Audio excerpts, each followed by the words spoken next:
ध्यान सूत्र के विनय वाला चैप्टर कर रहे थे। हमको चैप्टर जो हम लोग कर रहे हैं ना, ये हमको बहुत अच्छे से पता है कि सम्यक उत्तराध्यान सूत्र सम्यक दर्शन का है और पहला चैप्टर विनय बोल रहा है। इसका मतलब विनय से ही सम्यक दर्शन होता है। ये भी हमको पता है विनय। विनय किसका? तो 3 चीज़ों का, सुदेव, सुगुरु, सुधर्म, ये भी हमको पता है।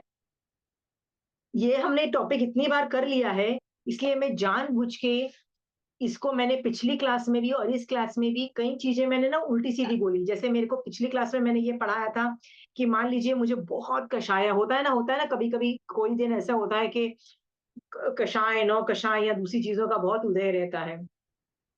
फिर मैंने बोला था कि जस्ट मैंने ये चैप्टर पढ़ा, इसमें विनय का टॉपिक है। विनय से इसका मेरे वाले टॉपिक से कोई लेना-देना नहीं है। कोई लेना-देना नहीं होने के बावजूद भी मेरे कषाय शांत हुए। क्यों शांत हुए? क्योंकि आगम जो है ना, वो एक तरह का कई चीज़ें होती है ना जिसको छूने से कोई चीज़ गोल्ड बन जाती है। पता नहीं आपने कोई ऐसे पत्थर होते हैं, राइट? तो जिसको छूने से गोल्ड बन जाता है, वैसे ही आगम एक ऐसी चीज़ है जिससे आप कभी भी कुछ करोगे ना, आपके कर्म नष्ट होंगे। कर्म नष्ट होने से आपकी सारे पाप कर्म हटते चले जाएँगे आपसे। तो आपको हर तरह की प्रॉब्लम आपकी खत्म होती चली जाएगी। आपके कषाय होंगे, नौ-कषाय होंगे, अंतराय कर्म होंगे, सब खत्म होते चले जाएँगे। आप बोलोगे पर वो टॉपिक तो मैंने पढ़ा ही नहीं, मैंने तो विनय का टॉपिक पढ़ रही थी। आप कोई भी टॉपिक पढ़ोगे, एक ही फायदा है। क्या फायदा है? कर्म क्षय का। कर्म क्षय में आप पूरी कोशिश करो कि अभी इधर-उधर के कर्म आपके नहीं क्षय हो और सिर्फ मिथ्यात्व के हो। ये थोड़ा-सा आपके अंदर थोड़ा-सा ये एक भाव रखना कि भगवान मेरे ना मिथ्यात्व के कर्म हटा दो, मेरे को सम्यक दृष्टि बना दो। तो ये थोड़ा डिमांड रखोगे ना तो आपकी लाइफ ज़्यादा ईज़ी हो जाएगी। ये भी मैं बता सकती हूँ। हम उसी अपेक्षा से हमने पिछली क्लास में यहाँ तक हमने देखा था, हम लोग इस चैप्टर के अंदर थे, 14वें नंबर की लाइन पे थे। हमने देखा था कि हमारे अनादि काल के जो संस्कार है ना, वो धीरे-धीरे चेंज होने लग जाते हैं, राइट? तो अनादिकाल के संस्कार कौन-कौन से हैं सोच के देखो। तो भगवान ने यहाँ पे 4 अनादिकाल के संस्कार बताए। विनयशील बिना पूछे कुछ भी नहीं बोलता और मतलब बिना पूछे कुछ भी नहीं बोलता है विनयी शिशि। ये भी एक पर्सनैलिटी में एक चीज़ लाओ, पर्सनैलिटी में एक चीज़ लाओ, बोलना सबको अच्छा लगता है, तो बिना पूछे कुछ भी ना बोले, ये ला लो, ठीक है? ये एक चीज़ पर्सनैलिटी में आ जानी चाहिए। कहाँ चुप रहना है ना, ये भी एक वेपन है। हम लोगों को लगता है बोलने से प्रॉब्लम सॉल्व होती है। कई बार नहीं बोलने से प्रॉब्लम सॉल्व होती है, याद रखना, ठीक है? पाकिस्तान और इंडिया की प्रॉब्लम कैसे सॉल्व हो रही है? हम बात कर रहे हैं उन लोगों से, हम बात ही नहीं कर रहे हैं, मतलब रहो जहाँ रहना है रहो, ठीक है? हाँ, चुप करके हम बैठते हैं ना, वो बोलते हैं नहीं, नहीं, नहीं, let's have a discussion, let's have on the table solve the problem. भाई नहीं, कोई टेबल पे नहीं आने वाला, बात ही नहीं करनी। क्यों? हम लोगों को चुप कहाँ रहना है और बोलना कब, इसमें माहिरता आनी चाहिए। सच बताऊँ, बोलने से उतनी प्रॉब्लम सॉल्व नहीं होती, जहाँ पे चुप रहने से कई बार प्रॉब्लम सॉल्व हो जाती है। इस तो ये क्वालिटी आ जाती है हमारे अनादिकाल के संस्कार में, ठीक है? नेक्स्ट टॉपिक है, भगवान ने बताया असत्य नहीं क पूछने पे असत्य नहीं बोलना। ये श्रावक के लिए थोड़ा-सा डिफिकल्ट हो सकता है। श्रावक के लिए तो बहुत सॉरी साधु के लिए तो यही रूल है कि वो तो बोल ही नहीं सकते असत्य। वो चाहे चुप रह जाएँगे, मर जाएँगे, लेकिन असत्य नहीं बोलेंगे, बोल ही नहीं सकते, वो महाव्रतों में आता है उनके। पर हमको भी सच बोलने की पूरी कोशिश करनी चाहिए। मैं मानती हूँ, हमारे पचकान नहीं है क्योंकि हम ले ही नहीं सकते। हमको कुछ न कुछ हमारे श्रावकपने के अंतर्गत संसार में रहते करना चाहिए। बट याद रखना, जब हम असत्य बोलते हैं ना तो हमारा प्रॉब्लम तो उस वक़्त की जो हैंडल हो जाती है, बट कर्मबंध तो हो ही रहा है। ऐसा नहीं है कि कर्मबंध नहीं है। श्रावकपने में अलाउड है, डज़ नॉट मीन कि कर्मबंध नहीं होता है। ठीक है? आंटी, रिमेम्बर लास्ट क्लास में मैंने बोला था कि झूठ बोलना पड़ता है एंड ऑल। मेरा रीजन यही था क्योंकि यहाँ पे ना मुझे ना अच्छा नहीं लगता लोगों के घर में या कोई भी पार्टी वार्टी में जाना, वही वेज नॉन वेज के चक्कर में। सो मैं इसलिए बहाने मारती थी, पर अब मैं एक्चुअली डायरेक्ट फेस पे बोलती हूँ, बेटा नॉन वेज है, मैं नहीं आ रही हूँ। मतलब पर हाँ, इसीलिए मैं ना पहले झूठ बोलती थी, अब क्या करें आंटी? जाना भी नहीं सँभलता है और फिर फेस पे बोलने की हिम्मत भी है। मैं बोली अब छोड़ो, हर्ट होता है, पुनवानी कोई फ्रेंड नहीं होगा, it's okay to have 0 friends, पुनवानी होगी तो अपने आप फ्रेंड्स हो जाएँगे। बट या या आई डोंट नो। मैं फिर और है हाँ, ना, don't be harsh when you are saying, don't have that superior attitude कि हम तो वेजिटेरियन है, तुम तो नॉन वेजिटेरियन हो, मतलब वो भी नहीं होना चाहिए, राइट? वहां पे भी तुम कर्म बंद करोगी, ठीक है?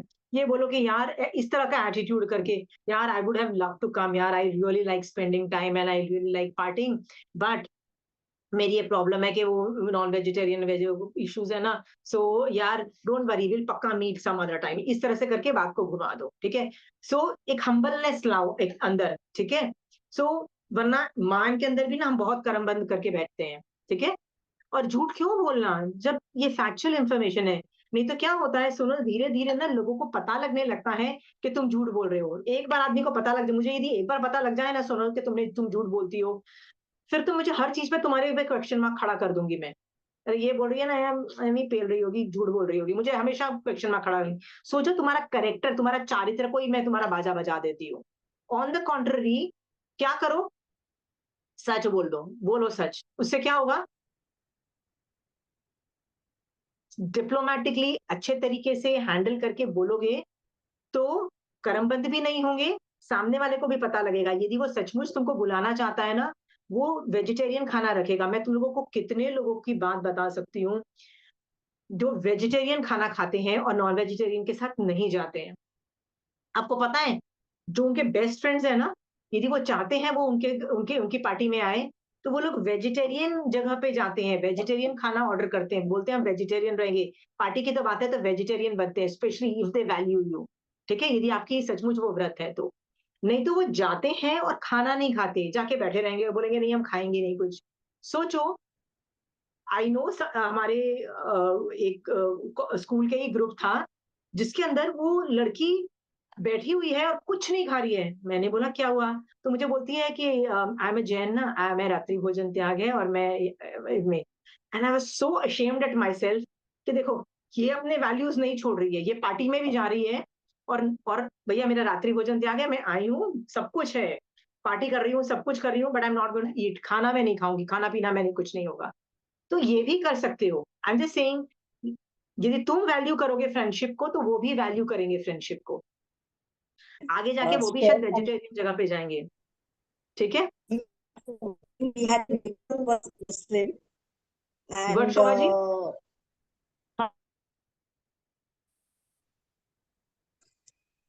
am- शोभा जी आपका इंटरनेट बहुत खराब है, शोभा जी आप क्लियर नहीं आ रहे हो, फिर से बोलो। I had a neighbor, we had neighbors Muslim थे, या so या my mother फिर भी सीधा बोल देती वो आंटी मैं आपके यहाँ से कुछ नहीं लूंगी और ना खाऊंगी क्योंकि नॉनवेज आपके यहाँ पकता है. So and yet they were best friends, very best friends. She was not felt या hurt. She used to laugh. हाँ आप तो मेरे यहाँ का पानी भी नहीं पियोगे. She knew it.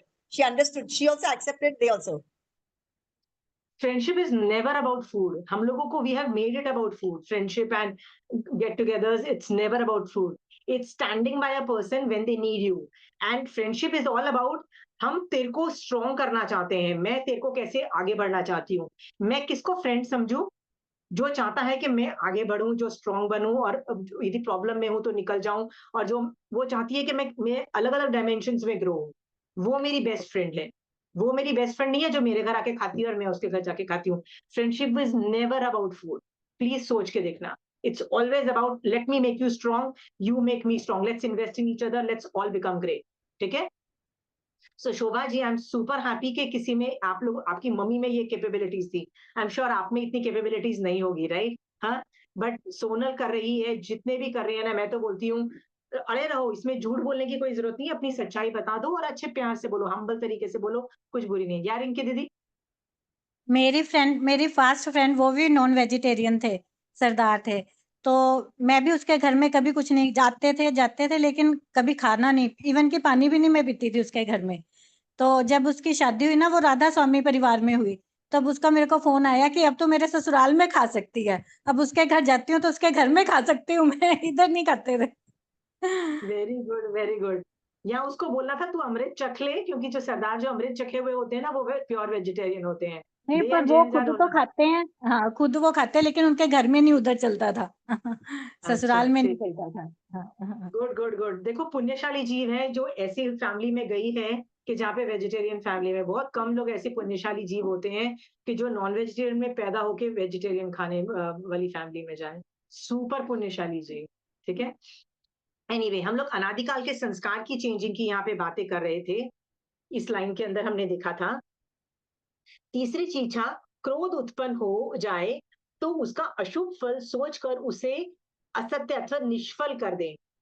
देखो कौन क्रोध नहीं करता है, तो एक ही आदमी है, वो है जिसको केवल ज्ञान हो गया है। वो क्रोध नहीं कर सकते, वो चाह के भी क्रोध नहीं कर सकते हैं, केवली भगवान, वो वीतराग है। आप और मैं छदमस्त होने के बाद में क्रोध तो आएगा, बट आएगा जैसे ही आपके दिमाग में समझ में आ गया कि मुझे क्रोध आ रहा है सामने वाले पे, उसको निष्फल करने का भी तरीका आपको पता है, सम्यक तरीका पता है आपको, राइट। आप वो प्रोसीजर करो, फॉलो अपने दिमाग के अंदर, और क्रोध एकदम शांत हो जाएगा, संवर भी हो जाएगा, राइट। महावीर स्वामी भगवान का विनय भी हो जाएगा, क्योंकि भगवान ने कषाय करने की आज्ञा नहीं दी है, और कर्म बंध भी रुक जाएगा, सब कुछ हो जाएगा, सम्यक दर्शन तक हो जाएगा। क्रोध को टाल के तो देखो एक बार। रजनी जी, क्रोध टलता है? क्रोध टलता है? कोशिश बढ़ाई है थोड़ी सी मैंने, जैसे उस दिन मैंने अच्छा, बोला ना कि 40%, तो अब मैंने कोशिश बढ़ाई है। बढ़ाओ। और अपने एक, कर्म उदय देखती हूँ और फिर उसको मतलब सेटल कर लेती हूँ। हाँ अभी तक एक्सपर्टीज आ जानी चाहिए। कर्म उदय तो होंगे ही, हम वीतराग नहीं बने हैं। अच्छे अच्छे, यहाँ तक के सम्यक दृष्टि जीव को छठे सात नहीं 6th गुण स्थान तक जीवों को क्रोध आता है। साधु को भी क्रोध आता है, हाँ 7वें में नहीं आता है, वो अप्रमत्त होते हैं, ठीक है। तो 6th गुण स्थान वाले को भी क्रोध, तो क्रोध आ रहा है, राइट। साधु को भी गुस्सा आ जाता है, किसी वजह से क्रोध कर रहे हैं ना। I am sure there would be reasons, right. हाँ, ये जान, और शावक तो और भी कम गुणस्थान वाला है, 5वां गुणस्थान, 4थे गुणस्थान को तो अच्छे से क्रोध आता है, ठीक है। टाल दो जितना टल सके, बाकी जो एक्शन लेना है ले लो, ठीक है। चलिए आगे चलते हैं। तो ये भी आपका आदत बन जाएगी, इतना अनादिकाल के संस्कार बन जाएंगे आपके कि क्रोध को देख के अपने आप आपका दिमाग चलेगा कि भैया कैसे बैठ के टालूं इसको, ठीक है। और 4th है, अप्रिय लगने वाले गुरु के कठोर वचन को भी हितकारी जानकर प्रिय समझकर समझे एवं धारण करे। प्रिय समझे, टीचर का काम है डांटना। कोई है टीचर जो नहीं डांटता है? हाँ, आपको क्या लगता है मेरे को कंचन आंटी नहीं डांटती है? कंचन आंटी आप लोग को नहीं डांटती होगी, मेरे को तो अच्छे से डांट देती है, ठीक है। बहुत बार डांटा, आई स्टिल रिमेम्बर। और उनकी इतनी सी छोटी गलत गुस्सा भी हो, ऐसे आंखें भी दिखाती है ना आंटी कि ये क्या बकवास मचा रहे हो, राइट। तो भी ऐसे, लेकिन वो शर होता है कि भाई ये क्यों कर दिया। I am just telling you, क्रोध सब लोग करते हैं। क्यों करते हैं? कुछ हरकतें हम ही कर रहे होंगे ना जिसकी वजह से क्रोध आ रहा है, राइट। सो ये जान करके क्रोध को टालना है हमको, खासकर गुरु के वचन को सोच के तो बिल्कुल भी नहीं गुस्से होना है। मैं आपको एक सिचुएशन बताती हूँ तो आपको समझ में आएगा। मैंने ना बहुत पहले, जब मैंने जैन धर्म स्टार्ट किया था, ऑलमोस्ट 25 साल की पहले की बात बता रही हूँ, मैंने ना किसी से जैन धर्म सीखा था। पर जैन धर्म नहीं सीखा था, जैन धर्म तो मैं आगम से ही सीख रही थी, महाराजा से ही सीख रही थी। बट वोकैबुलरी में कई बार वोकैबुलरी बड़ी डिफिकल्ट होती है, जो शब्द कोश है ना बड़े डिफिकल्ट होते हैं। तो जब कभी मैं अटक जाती थी ना, तो मैं किसी को फोन करके पूछ लेती थी और मतलब हेल्प लेती थी। That person helped me a lot. काफी सालों तक मतलब मैंने उनकी हेल्प ली थी ऐसे में। हर बार तो नहीं, पर थोड़ा थोड़ा होता था। आगे चल के मुझे पता लगा कि वो पर्सन धर्म, मतलब सम्यक दर्शन सहित धर्म तो डेफिनेटली नहीं पाल रहे हैं, they are simply going wrong, right. पर जो कि उन्होंने मुझे पढ़ाया हुआ था, कभी किसी ने एक समय में तो मैंने उनसे पढ़ा था। तो मैंने सोचा कि अब मैं क्या करूं। तो मैं एकदम उनसे अलग हो गई। अलग का मतलब कैसे होता है? जीरो कम्युनिकेशन, आगे डीलिंग नहीं करो। पर मैंने उनको कभी गालियां वालियां नहीं दी। सामने वाले ने कभी पूछा तो मैंने उनको चेता दिया। क्या पूछा, किसी और ने पूछा तो चेता दिया कि ऐसी गड़बड़ हो सकती है, क्योंकि वहां पे गड़बड़ कहाँ हो रही थी? जैन धर्म में गड़बड़ हो रही थी, पर्सनल लाइफ में गड़बड़ नहीं थी। पर्सनल लाइफ में गड़बड़ होती, मैं उसको टोटल नजरअंदाज कर सकती थी, पर उनकी जैन धर्म के अंदर वो गड़बड़ थी। तो मैं उनको, लोगों को चेता देती थी कि ये चीजें होती है। पर मैंने कभी भी उनको मुंह पे गाली गलौज नहीं की है, ठीक है। कठोर, उन्होंने मुझे कुछ स्ट्रॉन्ग वर्ड्स बोले भी तो मैंने उसका जवाब दिया, बड़े अच्छे इज्जत से जवाब दिया। और कम्युनिकेशन इस तरह से मैं इसलिए बोल रही हूँ कि आपको भी बहुत लोगों ने पढ़ाया होगा, राइट?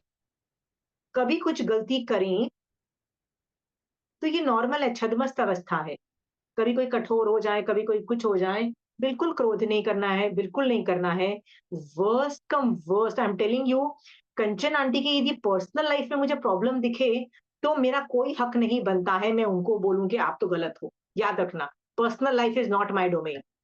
हाँ, वो जैन धर्म पढ़ा रही है और गलत इंटेंशन से पढ़ा रही है या कुछ गलत कुछ कर रही है ना, जैन धर्म के अंदर कुछ, तो मैं उनको बोल सकती हूँ विनय पूर्वक, याद रखना, अदरवाइज नहीं। अपने गुरु को हमेशा एक हाई लेवल पे जो रखता है, वो जीव आगे बढ़ता है। गुरु को कोई फायदा नहीं होता है, तो गुरु जब डांटता भी है, कठोर वचन बोलता है, तो ये कर लेना। ये चीज इतने अंदर घुस जानी चाहिए कि अगले भव में भी आपको ये प्रॉब्लम नहीं आनी चाहिए। तो ये मैंने अनादिकाल के संस्कार कैसे चेंज हुए हैं, ये मैंने आपको बता दिए हैं। ये 14वीं लाइन में, मैं 15वीं लाइन पे जा रही हूँ, ठीक है। आत्मदमन और उसका फल। आत्मा अर्थात मन और इंद्रियों का ही दमन होता है। आत्मा का दमन कैसे होता है? तो एक लाइन में लिखा है, मन और इंद्रियों का ही दमन होता है। सो मन बहुत गंदी चीज है। दमन का मतलब होता है दबाना। तो मन बड़ा गंदी चीज है क्या, जिसको दबाना चाहिए? हाँ, मन क्या मन गंदी चीज है? हाँ, रजनी जी, मन गंदी चीज है? मन में एक्चुअली जो भाव आते हैं वो हो सकते हैं गंदे। मन तीन तरह के, एक तो द्रव्य मन है।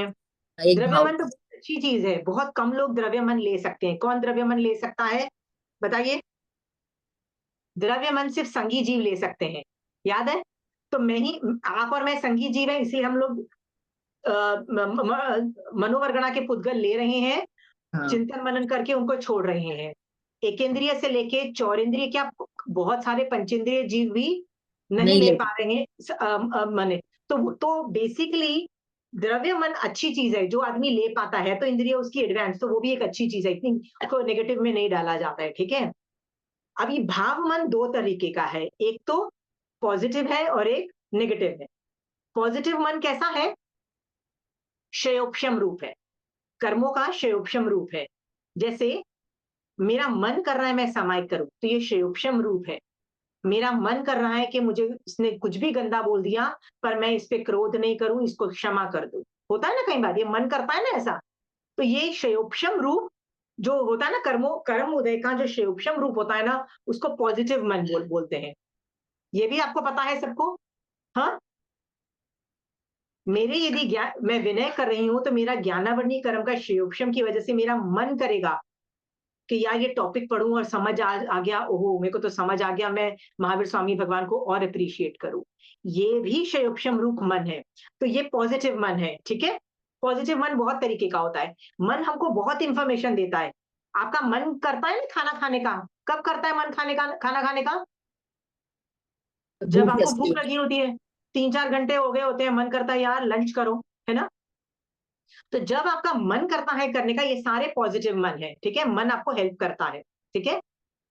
अब एक और मन है जो है नेगेटिव मन। नेगेटिव मन पाप उदय की वजह से कषाय रूप होता है। उस वो बताइए कैसा होता है? मेरा मन कर रहा है किसी को गाली देने का, राइट, क्रोध रूप है। मेरा मन कर रहा है मान करने का कि मैं कितनी ग्रेट हूं, ये भी मन है, राइट।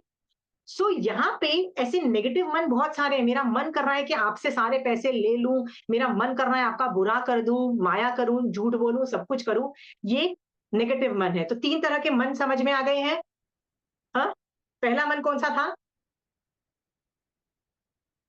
द्रव्य मन द्रव्य मन, ये भी अच्छी चीज है। सेकंड कौन सा था भाव मन के अंदर? पॉजिटिव मन, पॉजिटिव। ये भी एक अच्छी चीज है, ठीक है। बस एक नेगेटिव जो मन है ना, जो पाप का उदय की वजह से होता है, बस उसको हमको दमन करने की बात हो रही है कि नहीं उसको करो। वो तो आप लोगों को एक्सपर्टीज आ गई है कि पाप के उदय में कैसे सोचना है, ठीक है। तो यहाँ पे इन आत्मा का जो कि हम दमन नहीं कर सकते हैं, आत्मा का दमन नहीं किया जा सकता। कैसे करते हैं? मन और इंद्रियों का दमन। इंद्रियों का कैसा दमन करें बताइए? इंद्रियों के बारे में आपने पता है, हर इंद्रिय के कुछ ना कुछ विषय है। क्या विषय है? सर स्मेल का अच्छा और गंदा, सुरभिगम दुर्भिगम है, हर चीज का है, आंख का कलर का है, राइट? तो हर इंद्रियों के कुछ विषय है और उसके कषाय हैं। ये तो आपको पता है। हमको कषाय तक नहीं पहुंचना है, ठीक है? सो हम लोगों को कषाय नहीं करने हैं बस इंद्रियों के विषय पे। टेस्ट अच्छा है बुरा है फर्क नहीं पड़ता है, हमको उस पर राग द्वेष नहीं करना है। Let's go to this two things. मन और इंद्रियों का दमन करके ही हम आत्मा का दमन कर सकते हैं। सो मन और इंद्रियों का दमन को मैंने समझा दिया है कि कैसे करना है, क्योंकि आत्मा का दमन करना बड़ा कठिन है। आत्मा का दमन करने वाला इस लोक में और परलोक में सुखी होता है। ओके, तो ये वाली लाइन में आगम के अंदर ये वर्ड है, अप्पा वर्ड है, राइट? अप्पा वर्ड का मतलब होता है आत्मा। आत्मा 25 बोल के अंदर कितनी आत्मा बताई गई है, बताइए? कितनी आत्मा है 25 बोल के अंदर? 8। 8। वेरी गुड, 8 आत्मा है। सो 8 आत्मा के अंदर आप खुद सोचो कौन कौन सी आत्मा, उसमें वीर्य आत्मा भी है, वो तो बहुत अच्छी आत्मा है ना, उनका दमन नहीं करना है, ठीक है? उसमें अच्छी आत्मा भी है। कौन कौन सी आत्मा का दमन करना है? योग और कषाय आत्मा का ही दमन करना है, याद रखना, ठीक है? दमन किसका? 2 आत्माओं का दमन करना है, कषाय आत्मा का और योग आत्मा का हम दमन करेंगे तो हम इस लोक और परलोक में हम सुखी होंगे, मतलब धर्म में आगे बढ़ेंगे, ठीक है? इसमें कोई सवाल है आप लोगों को? चलिए 16th लाइन में पढ़ रही हूं। परवश होकर दूसरों से वध और बंधनों से दमन किए जाने की अपेक्षा मुझे अपनी इच्छा से ही तप और संयम से अपनी आत्मा का दमन करना श्रेष्ठ है। एक बात पूछो, परवश होकर दूसरों से वध और बंधन का दमन करना, आपको यदि डॉक्टर बोलता है कि आप है ना मीठा नहीं खा सकते, आप ये चीजें नहीं खा सकते, आप ये नहीं कर सकते, तो बताइए आप परवश होके आपको डॉक्टर की बात मानोगे कि नहीं मानोगे, बताइए? परवश होके डॉक्टर की बात मानोगे? क्यों मानोगे? नहीं मानोगे तो मरोगे, खुद ही मरोगे ना। डायबिटीज है, डॉक्टर की बात नहीं सुन रहे हो, फिर भी मीठा खा रहे हो, मरोगे तो खुद। सो परवश होके हम लोग मीठा छोड़ देते हैं। भगवान कहते हैं परवश होके जो दूसरों के वध और बंधनों से दमन किए जाते हैं ना, उससे कहीं गुना अच्छा है कि आप अपनी खुद की इच्छा से तप और संयम में आगे बढ़ो और आत्मा का दमन करो, इस तरह से श्रेष्ठ दमन बेस्ट है। तो क्यों नहीं?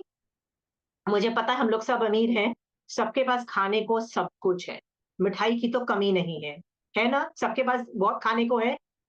फिर भी जब हम स्वेच्छा से उसका मना कर देते हैं कि हमको ये नहीं खाना, जैसे रात्रि भोजन त्याग है, जैसे आज मुझे हरी नहीं खाना है, जैसे कई लोग होते हैं ना कि आज मुझे ये चीज नहीं खानी है, आज मैंने 2 कंद ही रखे हैं, जैसे क्या पता आपने आलू रख लिए हों या कुछ एक चीज कंद रखे हों, आज मेरे 1 या 2 कंद ही रखे हैं। तो हम जितना भी तप और संयम में खुद की इच्छा से व्रत करते हैं और आत्मा का दमन करते हैं ना, यही श्रेष्ठ है। आप खुद सोचो, आपको लगता है ना कि नहीं नहीं नहीं, हम मेरे पास तो सारी पुण्यवानी है, मेरे पास तो सारे नौकर चाकर है, इतना बढ़िया खाना बना के देते हैं, राइट? आप वेट करो, टाइम से वेट करो, एक टाइम आएगा डॉक्टर ही आपको बोल देगा बॉस ये सब आप नहीं खा पी सकते, एक टाइम आएगा, ठीक है? बेटर है उस वो टाइम आने से पहले स्वेच्छा से बंद कर दो। ये सोच करके वैराग्य लाओ कि मेरी भी तो उम्र बढ़ रही है ना, कौन सी कम तो हो नहीं रही है। हाँ, वो टाइम आने वाला है, 10 20 30 साल में आने वाला है, 40 साल में। आपके पास उतना ही टाइम है धर्म करने का, कर लो और उस चीज से स्वेच्छा से सब चीजें शट डाउन कर दो, ठीक है? यहाँ पे लिखा है द्वादश मतलब निर्जना के जो 12 भेद हैं और 5 जो संवर के जो निरोध है, रूप संयम के अनुष्ठान से जो आत्म निग्रह किया जाता है। आत्मा का दमन कैसे किया जाता है? निर्जरा से और संवर से, ये 2 चीजों से आत्म दमन किया जाता है, ठीक है? आप 9 तत्व का पूरा टेबल लेके बैठो और देखो कि उसमें से आप निर्जरा के कौन से भेद कर रहे हो, संवर के कितने भेद कर रहे हो, करो आज बैठ के, ठीक है? ये जब करोगे ना तो बोलो थैंक गॉड नहीं तो किसी न किसी दिन आपको फिर भी ऐसा व्रत मतलब खाना पीना आपको छोड़ना ही पड़ेगा। वही सच्चा आत्मदमन है और इसी से आध्यात्मिक शांति की प्राप्ति होती है। इसका मतलब क्या है? मोक्ष मार्ग इज आत्मदमन। आत्मदमन और मोक्ष मार्ग एक ही चीज है। देखो ये मैंने यहाँ पे लिखा है कि जब मैं निर्जरा करती हूँ, जब मैं संवर करती हूँ, तब उसको मोक्ष मार्ग भी कहते हैं, उसको आत्मदमन भी कहते हैं, राइट? और मैंने यहाँ पे लिखा है it's not that bad. It's, I know it's sad and it's hard. I know it is sad and bad, but it's not that bad. क्यों it's not that bad? क्यों? इतना बुरा क्यों नहीं है? मान लीजिए आज आपने खाना पीना छोड़ा है किसी वजह से, हाँ? आपने ये सोचा है कि मैं रात्रि भोजन त्याग करती हूँ। तो आपको शाम को 6 बजे जब सूर्यास्त होता है तब तक तो ढेर सारा ठूस-ठूस के खाने का अलाउड है ना, खाओ ना जितना खाना है, कोई कौन मना करता है, ठीक है? सो वही तो मैं बोल रही हूँ इट्स नॉट दैट बैड, मतलब इतना बुरा भी हाल नहीं होता है जितना हम समझ रहे हैं व्रत पचखान करके। आपको यदि हरि का त्याग करने आपने आज किया है, तो आप दूसरे कठोर खा सकते हो, आप दूसरी चीजें तो खा सकते हो ना जो अलाउड है, नट्स खा सकते हो, दूसरी चीजें खा सकते हो, आप वो खाओ ना, कौन मना करता है, ठीक है? आई एम जस्ट सेइंग आत्मा का दमन इज सेम एज डूइंग मोक्ष मार्ग। कभी आपने सोचा था आत्मा दमन एंड मोक्ष मार्ग आर द सेम थिंग? कभी सोचा था? पर इस लाइन से तो यही निकल रहा है। क्या निकल रहा है? आत्मा को दबाओ, आत्मा का बाजा बजा दो। क्यों बाजा बजा दो? कषाय आत्मा का बाजा बजा दो, योग आत्मा का बाजा बजाने को कहा जा रहा है। और जब वो आप करते हो वो मोक्ष मार्ग सेम चीज है, राइट? और वो इतना बुरा और डिफिकल्ट भी नहीं है, क्योंकि आप कंपनसेट करके खा पाओगे। और अभी नहीं करोगे तो एक टाइम जरूर आएगा, गारंटी से आएगा। बुढ़ापा का मतलब क्या होता है? कभी सोचा है बुढ़ापे का मतलब क्या होता है? हाँ, लोगस के अंदर एक लाइन है। लोगस क्या बोलता है? हाँ, जन्म जरा मृत्यु से आप निकल चुके हो। मतलब सिद्ध भगवंत के बारे में ऐसा ऐसा बोला जाता है, सिद्ध भगवंत को डिस्क्राइब कर रहे हैं ना, तो लोगस की वो लाइन है कि आप किससे निकल चुके हो? जन्म जरा मृत्यु। जरा मतलब बुढ़ापा आता है, जन्म इज अ प्रॉब्लम, मृत्यु इज अ प्रॉब्लम, बट बुढ़ापा इज ऑल्सो अ प्रॉब्लम। वो आने वाला है, उससे पहले ही कर्मों को नष्ट कर दो, या रसघात स्थितिघात करके जितना कम कर सको कर लो। बहुत लोग रसघात स्थितिघात करते हैं, फिर भी देखो उनका एंड कितना बुरा होता है, सोच के देखो। हाँ, और हम लोग यदि नहीं करेंगे तो हमारा तो और कितना ज्यादा बुरा होगा। ये सोच करके प्लीज 12 तरह की निर्जरा के भेद प्लीज यूज करना चालू करो। सुबह से लेके अभी तक कितने लोगों ने श्रावक ये निर्जरा के 12 भेद या संवर के 5 भेदों में इसको यूज किया है किसी ने? ममता जी आपने किया है? हाँ, शोभा जी, रजनी जी, किसने किया है? 12 तरह के भेद ऑफ निर्जरा एंड 5 तरह के संवर किसने यूज किया? रजनी किए जी, हैं श्रावक के 12 व्रत, हाँ किए हैं किए हैं ना? श्रावक के 12 व्रत लिए हैं, 14 नियम लिए हैं, 14 14 नियम नियम लिए हैं। कम किया है ना, सब कुछ कम किया है, मर्यादाएं रखी है, राइट?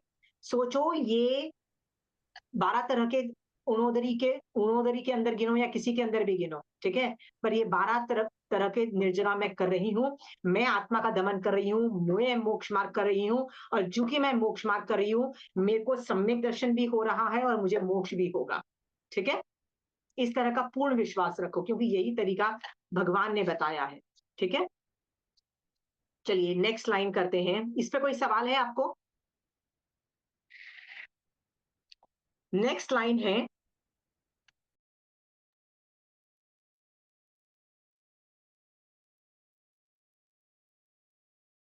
विनीत शिष्य को चाहिए कि वह प्रगट में लोगों के सामने अथवा एकांत में वचन से और कार्य से कभी भी गुरु महाराज के विपरीत आचरण नहीं करे। मैं गुरु महाराज की जगह, जैसे मैंने आपको बताया ना, कभी कभी गुरु महाराज नहीं होते हैं तो महावीर भगवान को भी सोच सकते हो आप। मैं यदि गुरु भगवंतों के पास नहीं जा सकती तो मैं महावीर स्वामी भगवान की आज्ञा के आचरण के बाहर नहीं जाना, ये भी सोच सकते हो, ठीक है? मैंने यहाँ पे क्या लिखा है? गलती से भी भगवान की आज्ञा के बाहर नहीं जाना, ठीक है? इससे हमको क्या मिलता है? इंपॉर्टेंस ऑफ उपयोग। रिमेंबर, भगवान ने कषाय की आज्ञा नहीं दी है। एक चीज बताइए आप, महावीर स्वामी भगवान की कषाय करने की आज्ञा नहीं है, ये बात आपको भी पता है, मुझे भी पता है, नहीं है। फिर भी गुस्सा आ जाता है, फिर भी लोभ आ जाता है, मान आ जाता है, नौ कषाय आ जाते हैं, सब कुछ आ जाता है, ठीक है। बार बार ये बात बोलो, जब जब उपयोग चले, जैसे ही उपयोग चला, क्रोध कर लेने के बाद भी उपयोग चला ना, तस बोलो, तस्मिं छामि दुक्कडम, मैं महावीर स्वामी भगवान की आज्ञा के बाहर गई। बार बार बोलो, गुरु भगवंतों की आज्ञा के बाहर नहीं जाना, तो महावीर स्वामी भगवान की आज्ञा के बाहर नहीं जाना। गलती होगी, ऐसा नहीं है कि आप अभी से भगवान बन जाओ, नहीं बन पाओगे। क्रोध तो आएगा, मान भी आएगा, पर जैसे ही उपयोग लगता है, जैसे ही कॉन्शियसनेस समझ में आता है, अरे ये क्या हो रहा है, व्हाट हैव आई डूइंग, क्या करोगे? उसी वक्त अपना उपयोग लगाओगे, तस्मिं छामि दुक्कडम करके रिट्रैक्ट करोगे और बोलोगे, मैं कैसे गलती से भी तीर्थंकर की आज्ञा के बाहर चली गई। आपको वो मृग्यावती की स्टोरी याद है ना, राइट? मृग्यावती जो थी ना, वो एक बार संवत्सरण में बैठी हुई थी, महावीर स्वामी भगवान की देशना सुन रही थी। तब क्या हुआ? सूर्य और चंद्रदेव अपने मूल विमान के अंदर आ गए, जिसकी वजह से इतनी लाइट, वैसे तो संवत्सरण के अंदर लाइट हमेशा होती है, पर बाहर अंधेरा होता है, जिससे सूर्यास्त का पता लग जाता है।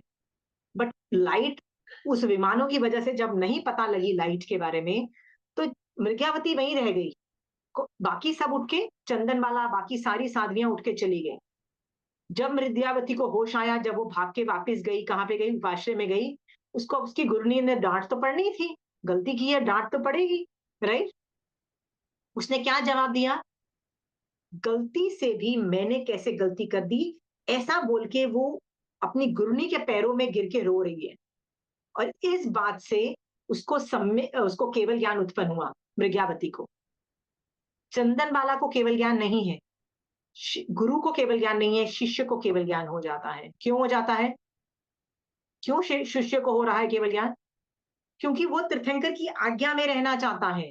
मेरा सवाल आपको है, आप भी कोशिश तो करो तीर्थंकर की आज्ञा में रहने का। जब आपको याद आ जाए, नहीं यार मैं तीर्थंकर की आज्ञा के भाग गई, तस्मिं छामि दुक्कडम करके जाओ वापस। गलतियां होगी अभी से भगवान, पर जब जब आप तस्मिं छामि दुक्कडम करोगे ना, मैटर ऑफ टाइम कषाय कम हो जाएंगे, ठीक है। इसको संवर बोलते हैं। जिस आदमी का संवर चालू हो जाता है ना, उसका मोक्ष लेट नहीं होता है, मतलब वो गिनती के भव होते हैं, ठीक है। क्योंकि ऐसे लोग सम्यक दृष्टि होते ही होते हैं। क्या आप, संवर का पहला वाला पॉइंट क्या है? सम्यक दर्शन है, याद रखना। संवर का पहला वाला सम्यक दर्शन है। तो सम्यक दर्शन बहुत इजी चीज है तकरीबन, सोचो तो, ठीक है। पर बार बार क्या बोलना है? महावीर स्वामी भगवान की आज्ञा के बाहर मुझे नहीं जाना है, ठीक है। या ममता जी? When you make a mistake, जैसे गुस्सा आया या कुछ बुरा सोचा, उसी टाइम जब हम चेक करते हैं, छामी दुक्कडम करते हैं, so this is what we are doing somewhere. या संवर नहीं हुआ तो और कैसे हुआ? मान लो मुझे आप पे गुस्सा आया और मैंने अभी तो बोलना चालू किया या कुछ भी करो, और अचानक मुझे याद आ गया, तो मैंने स्टॉप कर दिया ना अपने आप को। स्टॉप, कर्म उदय तो था क्रोध मोहनीय कर्म का, मैंने बोला मुझे नहीं करना है क्रोध, राइट। यदि मैं बीच में, देखो मैं घर आ गई हूँ, गाली वाली आपको देके मैं यदि घर आ गई हूँ, और यहाँ पे यदि मैं आके बोलती हूँ, अरे मुझे मेरा उपयोग गया, और मैं बोलती हूँ अरे यार ऐसे ही मैंने ममता जी को उसे झगड़ा कर लिया, राइट, तब वो निर्जना के अंतर्गत जाएगा। पर मैं आपके सामने आर्ग्यू कर रही हूँ, आपके साथ बदतमीजी कर रही हूँ, आपको इंसल्ट कर रही हूँ, और मैंने क्रोध को रोक लिया है, वो तो संवर में ही गिना जाएगा ना ममता जी, ठीक है। कोई और सवाल है आपको? ठीक है। बार बार है ना ये चीज बोलो कि महावीर स्वामी भगवान, आपने कषाय की आज्ञा नहीं दी है, आपने क्रोध की आज्ञा नहीं दी है, आपने मान की आज्ञा नहीं दी है, इसलिए मैं नहीं कर रही। बार बार ये वर्ड्स बोलो। आप बोलोगे नहीं मैंने तो क्रोध कम कर दिया, क्रोध तो हर धर्म वाले करते हैं। हर धर्म वाले करते हैं कि नहीं करते हैं? दूसरे धर्म वाले आपसे ज्यादा शांत और अकषाई होंगे, राइट। नव गवैया के जितने देव हैं, सारे में कषाय ऑल टाइम लो है, ऑल टाइम लो। वो कषाय ऑलमोस्ट करते ही नहीं है, मतलब फिजिकली व्यवहार नहीं से तो कषाय करते नहीं है। पर याद रखना, उनमें से जो मिथ्या दृष्टि है ना, उनके अनंतानुबंधी कषाय चौकड़ी का उदय है, ये भी पता है ना। नव गवैया के मोस्ट ऑफ द देव मिथ्या दृष्टि है, उनके तो अनंतानुबंधी कषाय चौकड़ी का भी उदय है। चाहे वो व्यवहार से कषाय करते ही नहीं है, क्रोध ही नहीं करते हैं। ठीक है,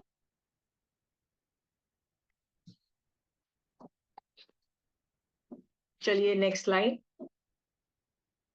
में जाते हैं। 18th line.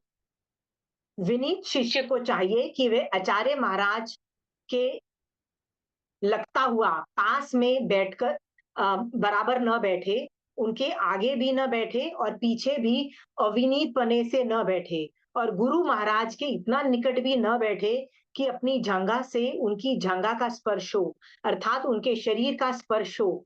इस तरीके से तथा शैया पर सोते या बैठते हुए भी गुरु महाराज के वचन नहीं सुने, किंतु आसन से नीचे उतरकर उत्तर देवे। ये वचन सुन के उतर का अलग है, बाकी सब में क्या है? इंपॉर्टेंस ऑफ बॉडी से विनय। हमको क्या लगता है हम मुंह से विनय कर रहे हैं ना? नहीं, यहाँ पे बॉडी से विनय का पूरा वर्णन चल रहा है कि बॉडी से आपको कैसा विनय करना है। कि भैया आपके गुरु, मैंने आपको पहले दिन ही बोल दिया था कि आप जब तक अपने गुरु को भगवान तुल्य नहीं समझोगे, जब तक अपने गुरु को ये नहीं समझोगे ना कि ये आदमी मुझे सम्यक दर्शन दिला सकता है, ये आदमी मुझे मोक्ष दिला सकता है, जब तक आप ये नहीं समझोगे ना, तब तक वो विनय नहीं जनरेट होगा।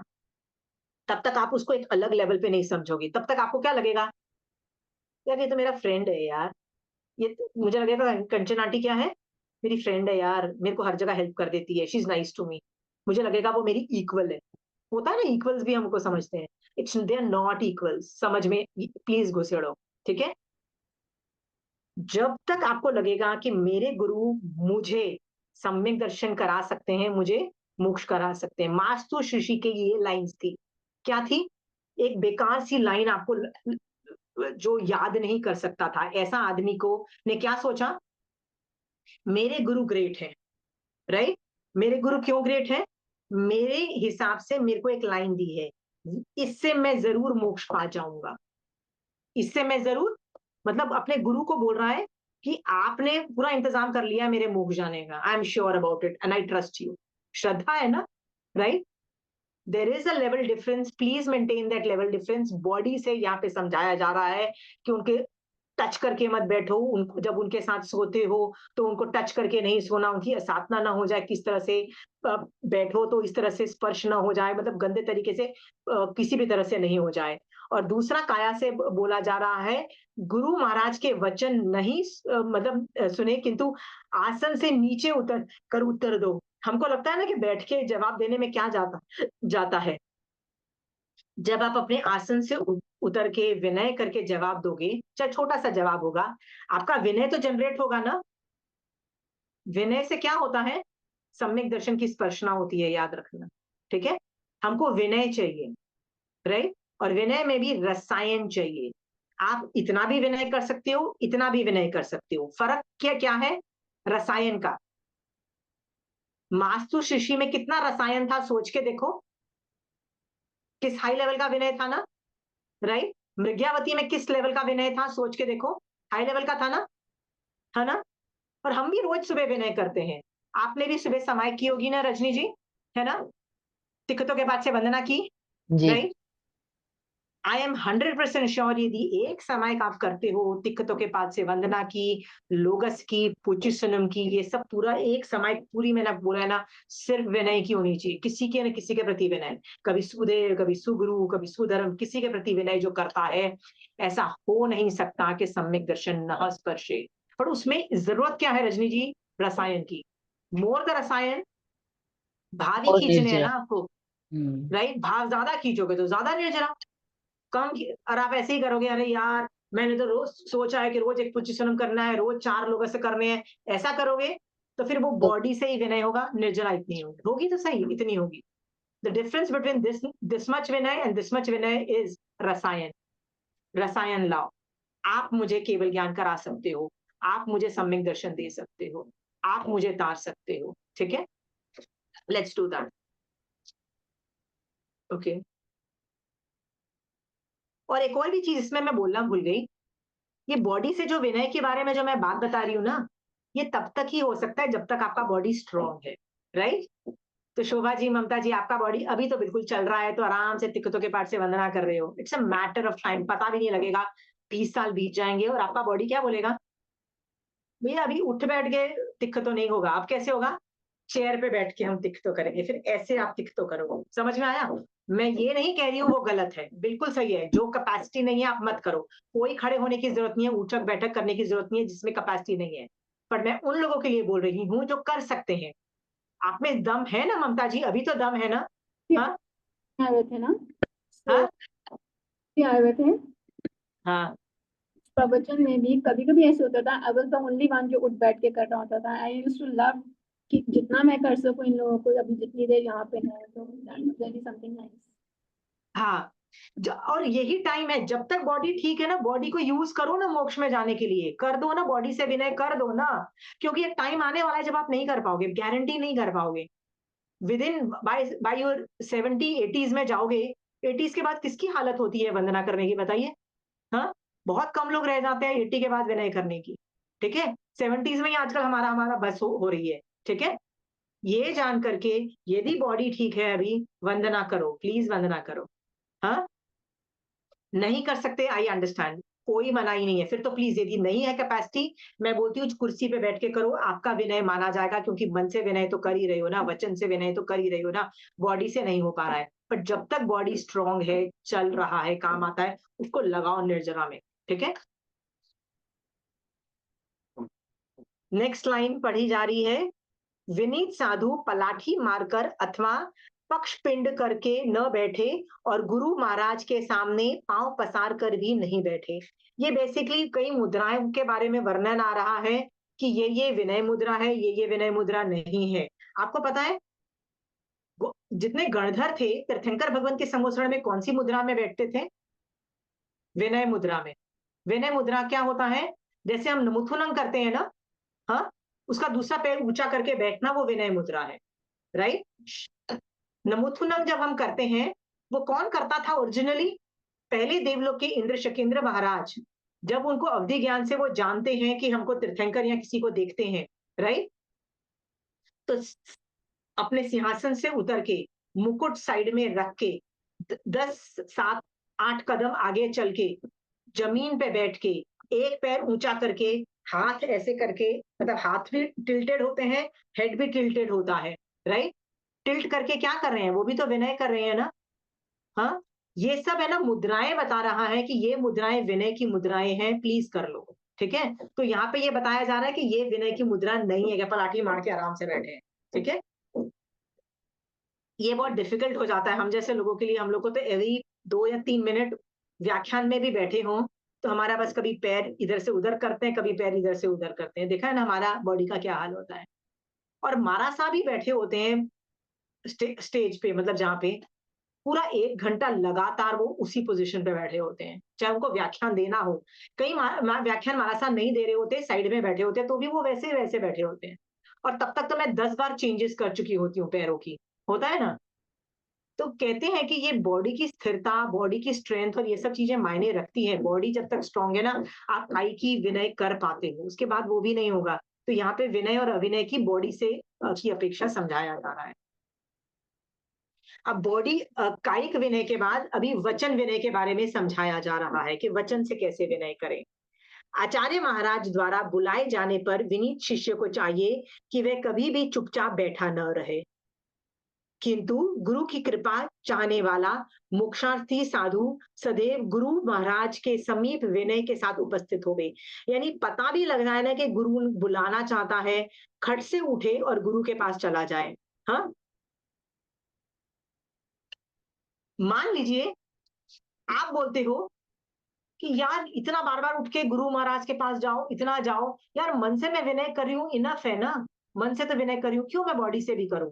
हाँ, इज इट गुड इनफ? तो भगवान कह रहे हैं नहीं, तीनों चीजें चाहिए, मन वचन काया, तीनों में विनय चाहिए, हमको एक्सेप्टेड नहीं है। खासकर यहाँ पे साधु की अपेक्षा, देखो ये पूरा टॉपिक चैप्टर साधु, जूनियर साधु, सीनियर साधु की बात हो रही है। तो यहाँ पे वो बोल रहा है कि नहीं, तीनों में मन वचन काया, तीनों में चाहिए। आप ये नहीं बोल सकते मन से मैं विनय कर रहा हूं तो बॉडी से विनय नहीं करूंगा या वचन से विनय नहीं करूंगा, नहीं, तीनों की चाहिए। ठीक है, यदि तीनों से मैं विनय कर रही हूँ फिर तो गुरु महाराज समझ जाएंगे ना कि मैं विनय कर रहा हूँ। पर यदि मैं सिर्फ वहीं पे बैठा बैठी पूछूंगी, माँ गुरनी जी बताइए आप क्या चाहिए, तो बॉडी से ही यदि मैं विनय करूं तो गुरु महाराज को भी समझ में आ जाएगा ना कि यार ये विनय ठीक से नहीं कर रही है। वचन विनय हुआ। गुरु महाराज के एक बार बुलाने पर अथवा बार बार बुलाने पर कभी भी बैठा न रहे, किंतु विनीत धैर्यशील साधु आसन छोड़कर गुरु महाराज के वचन को यत्नापूर्वक सावधान होकर सुने। ये भी वचन विनय के अंतर्गत आ रहा है। सावधान होकर सुनो गुरु के वचन। गुरु इज भगवान का रूप, ये मान करके आगे बढ़ो।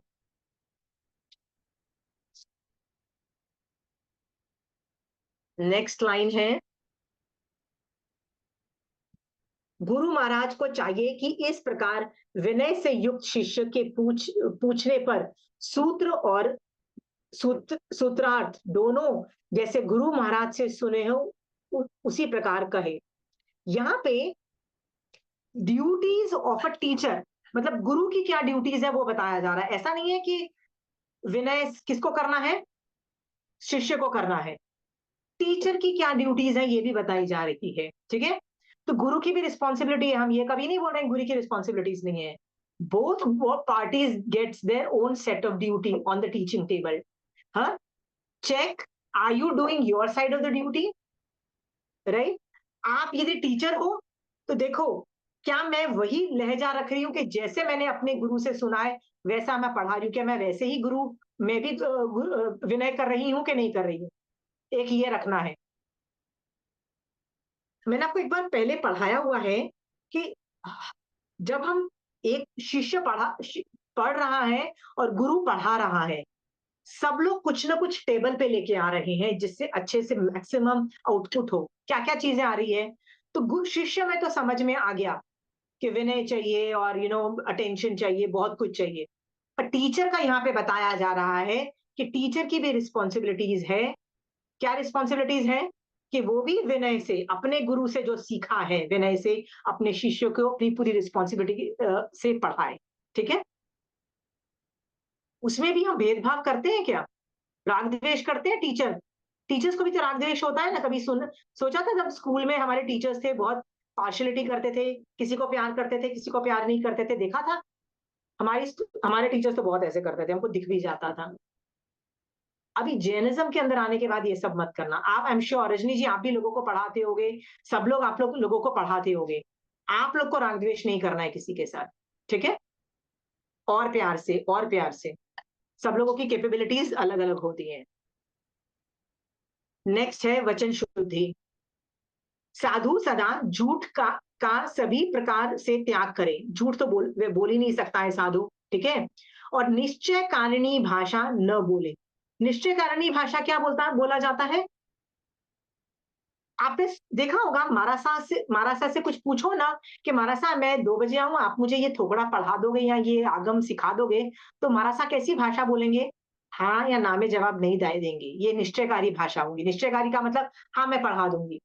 यदि वो ऐसे बोले और मान लो पढ़ाने से पहले ही मैं मर गई या वो मर गई या कुछ ऐसी सिचुएशन आ गई कि वो नहीं पढ़ा पाए, तो वो निश्चयकारी वो जो उन्होंने सेंटेंस बोला हाँ मैं तुमको पढ़ा दूंगी ना, वो झूठ हो जाता है। इसीलिए वो बड़े रैंडम से आंसर देते हैं, राइट। कैसे आंसर देते हैं, हाँ भाव है, व्हाट डज भाव मीन, राइट। सो साधु ये भाषा बोलता है। तो मेरा नेक्स्ट, आपने सुना होगा ये काफी चीज, हाँ भाव है, हाँ मतलब कोशिश करेंगे, इस तरह से बड़े रैंडम सवाल। और कोई अवसर देखेंगे, अवसर भी बोलता है, अवसर वर्ड भी यूज करते हैं। हाँ, अवसर देखेंगे। तो ये सारी भाषा जब आप सुनते हो ना, तो आप समझ जाते हो कि they want to do it but they do not guarantee it. आप देखो सारे साधु ऐसी भाषा बोलते हैं, चाहे वो हिंदी बोलने वाले हो, गुजराती, हाँ संभावना है भी बोलते हैं, चाहे वो गुजराती बोलने वाले हो, चाहे पंजाबी बोलने वाले हो, कोई भी भाषा बोलने वाले जो साधु होते हैं ना, सब लोग इस तरह की एक रेंज वाली भाषा बोलते हैं। इसको बोलते हैं निश्चय कारिणी भाषा नहीं बोल रहे हैं वो। ठीक है, पर मेरा सवाल अभी आप लोगों से है, क्या आप और मैं तो श्रावक है ना, हम तो साधु नहीं है, क्या हमको भी ये भाषा बोलनी है, हमको भी ये भाषा बोलनी है? कोशिश करनी चाहिए इसी तरह बोलने की। नहीं, you don't have to do that. हमारे लिए ये रूल्स अप्लाई नहीं होते हैं रजनी जी। ठीक है, कंचन आंटी की क्लास में एक बार ऐसा ही हुआ, कंचना आंटी ने ऐसे ही पूछा, थर्सडे को सब लोग नहीं आ सकते तो वेडनेसडे को क्लास रख लें? तो कोई हाँ या ना बोलने के लिए रेडी नहीं है, राइट? क्योंकि 3-4 जन होंगे तो ही तो आंटी क्लास लेगी ना, नहीं तो आंटी क्लास नहीं लेगी, राइट? सो मैंने ऐसे ही पूछा, मैंने कहा जल्दी-जल्दी हाँ ना में जवाब दो। तो एक लेडी ने बोला भाव है। मैंने कहा नो भाव, यस से यस और नो सो दैट हम लोग यदि 4-5 लन होते हैं ना, so will say yes to aunty और हम लोग क्लास कर लेंगे। ये निश्चयात्मक भाषा rule does not apply to श्रावक, से याद रखना। क्यों ना यूज़ नहीं होता है? हम लोग सामने वाले को भी तो समझ आना चाहिए ना कि क्या बोलना चाहते हो। रजनी जी, समझ में आया? साधुओं की लाइफ बहुत डिफिकल्ट होती है।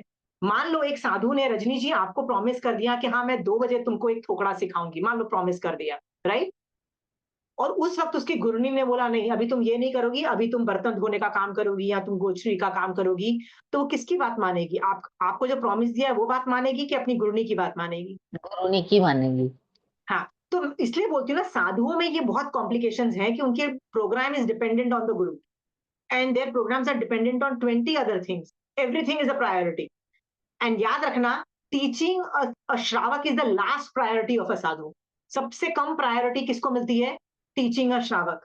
उनकी खुद की बहुत ज्यादा प्रायोरिटी है। उन्होंने जो धारणा कर ली है ना सुबह सुबह कि हम इतने थोकड़े रिवाइज करेंगे, हम लोग इतने सूत्र रिवाइज करेंगे, वो सब उनकी प्रायोरिटी रहती है। उनकी गुरु को सुनने की प्रायोरिटी रहती है। गोचरी लाके अपने गुरु को देना और सबको खिलाना, वो उनकी मतलब वो प्रायोरिटी रहती है। स्टूडेंट को पढ़ाना इज द लास्ट प्रायोरिटी, याद रखना। हमको क्या लगता है जब हम उपाश्रय में जाते हैं, महाराज साहब ने तुमको टाइम ही नहीं दिया, बड़ी गुस्सा भी आता है। महाराज साहब 4 किलोमीटर चल के आए हैं, ये भी हम सुना देते हैं, बोलते हैं ना, महाराज साहब इतनी मुश्किल से घर से निकल के आते हैं। हमको क्या लगता है महाराज साहब का एक ही काम है, क्या काम है? हमको पढ़ाना, हमको अटेंशन देना, ठीक है? याद रखना, we are the last priority, ठीक है? ये बात सोच के निश्चयकारिणी भाषा जो नहीं बोले, ये जो वचन शुद्धि में है, ये साधु से रिलेटेड है, श्रावक से रिलेटेड नहीं है इतना ज्यादा। हाँ, न बोले, भाषा के सावध आदि दोषों को छोड़े और माया और क्रोध आदि का त्याग करे। सावध, देखो, भाषा के सावध आदि दोष को छोड़े, ये भी साधु को अप्लाई होता है, श्रावक को अप्लाई नहीं होता है। क्यों अप्लाई नहीं होता है? आप तो मेड सर्वेंट को जाके बोलोगे ना कि मैं आ रही हूँ, ये सब्जी काट के रखना, आप तो बोल दोगे ना। आपने क्या बोला? सावध सावध भाषा बोली ना। हाँ, साधु ये बात नहीं बोल सकता। आप और मैं आराम से बोल सकते हैं। क्यों बोल सकते हैं? हमारी लाइफस्टाइल अलग है, हम लोग अलग तरीके से जी रहे हैं, हमारे उसके पचकान नहीं है, याद रखना। इसीलिए ये जो सावध भाषा है, हम लोग का पचकान नहीं बोल सकते, और हम इसको ये जीरो भी नहीं कर पाएंगे। सो निश्चयात्कामी भाषा न बोले और भाषा के सावध आदि दोषों को छोड़े, ये भी हमारे रिलेटेड नहीं है। और माया और क्रोधादि का त्याग करें, ये हम बनती कोशिश कर सकते हैं। माया और क्रोधादि का त्याग करना, ये बनती कोशिश कर सकते हैं, ठीक है? हम निश्चयात्मक भाषा में ना इतनी कोशिश कर सकते हैं कि हम ज्यादा ना उल्लू बनाने वाली भाषा नहीं बोले। कैसे? I give you an example. Rajni ji मुझे पूछती हैं क्या आप उपाश्रय आओगी, राइट? अब मैं सोचती हूँ हाँ बोल देती हूँ, नहीं जाऊंगी तो क्या फर्क पड़ता है, और मैं हाँ बोल देती हूँ। मुझे अंदर से पक्का पता है कि मैं नहीं जाने वाली हूँ। होता है ना कई बार मैं उपाश्रय नहीं जा रही, फिर भी यार रजनी जी को बुरा लगेगा, उनको लगेगा यार कैसे ये तो उपाश्रय नहीं जा रही, तो मैं हाँ बोल देती हूँ। तो ये झूठ हो जाता है, इसको कपट बोलता है। ये सब मैं ये मुझे नहीं करना चाहिए। मुझे क्लियर कट बोल देना चाहिए, Rajni ji I will not come to the upashraya. समझ में आया? इट्स ओके आपको। यहाँ पे मैं अगेन वो बोलती हूँ, सोनल तुमको बोला था ना कि झूठ बोलना वाला टॉपिक नहीं आना चाहिए, ठीक है? सो हमारा और साधु का ये थोड़ा सा डिफरेंस है भाषा के अंदर, ओके? ओके, यहाँ पे लिखा है सदैव निर्दोष भाषा का ही व्यवहार करे। निर्दोष भाषा ना श्रावक की डेफिनेशन और साधु की डेफिनेशन में थोड़ा थोड़ा फर्क है। तो आपको वापस याद दिलाती हूँ, आप साधु नहीं हो, आप श्रावक हो, ठीक है?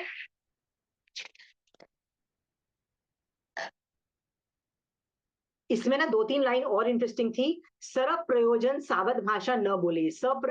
मतलब बिना प्रयोग, होता है ना कि बेवजह पे सावध भाषा बोलते जाओ, मार डालो, काट डालो। बताओ वो कैसे एग्जाम्पल्स हो सकते हैं? इंडिया पाकिस्तान वॉर हो रहा है, ठीक है? और हम क्या सोचते हैं, हम कैसी भाषा बोल रहे हैं? बम गिरा दो। किस पे बम गिरा दो? सालों को आगे। मार डालो। सी मेरी भाषा देखो, राइट? हम्म। ये मैं क्या बोल रही हूँ? सप्रयोजन सावध भाषा न बोले। प्रयोजन है तो बोलना पड़ेगा, मुझे बोलना पड़ेगा मेरी मेड को कि भैया सब्जी काट दे, मैं वो भी सावध भाषा है, पर वो प्रयोजन है उसमें, राइट? यदि मैं इंडिया का प्राइम मिनिस्टर हूं या आर्म फोर्सेस का चीफ हूं, तो मुझे बोलना पड़ेगा कि हाँ अटैक कर दो, बॉम्ब डाल दो यार पाकिस्तान पे, समझ में आता है। हाँ, मैं यदि वो सब नहीं हूं, फिर भी बोलती रहूं भैया बॉम्ब डाल दो, तो फिर वो सप्रयोजन सावध भाषा ना, ये समझ में आ गया? हाँ, we are not suppose to do that, ठीक है?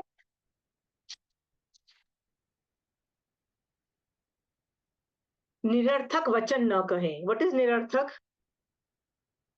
निरर्थक वचन न कहें और मर्म भेद वचन न कहें। निरर्थक का मतलब होता है बेवजह पे ऐसे कुछ भी बोलते रहते हैं ना हम लोग, which has no value. Learn to practise, चुप रहना सीखो और मर्म भेद वचन न बोले।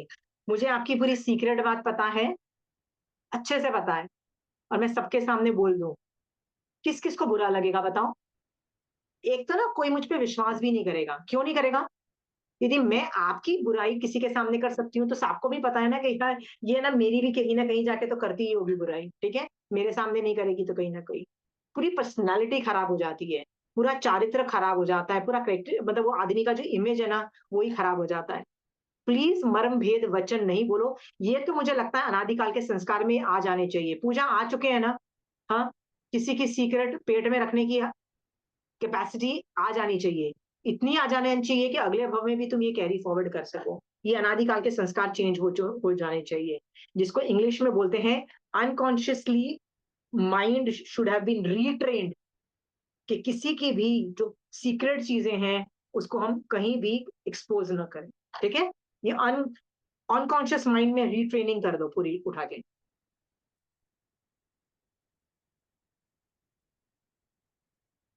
ठीक है?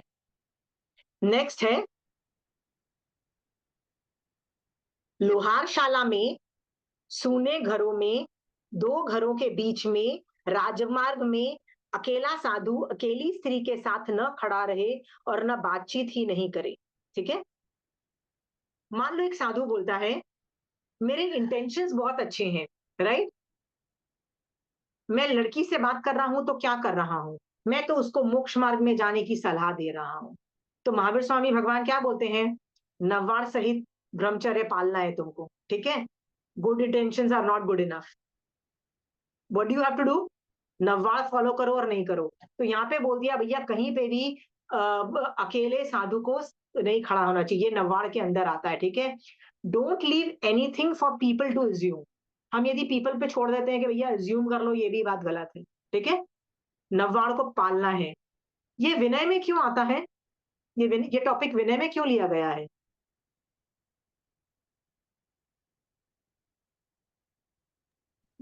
भगवान की आज्ञा पालन करते हैं। Very good. नववार सहित ब्रह्मचर्य में तो कहीं पढ़ाया गया है ना, यहाँ पे बताया गया है कि तीर्थंकर की आज्ञा जो है उसके बाहर नहीं जाना है। इसको भी विनय के अंतर्गत, विनय वाले चैप्टर में ले लिया है। देखो हर हर टॉपिक कवर किया जा रहा है, पहले वचन से मन से हर चीज कवर की जा रही है।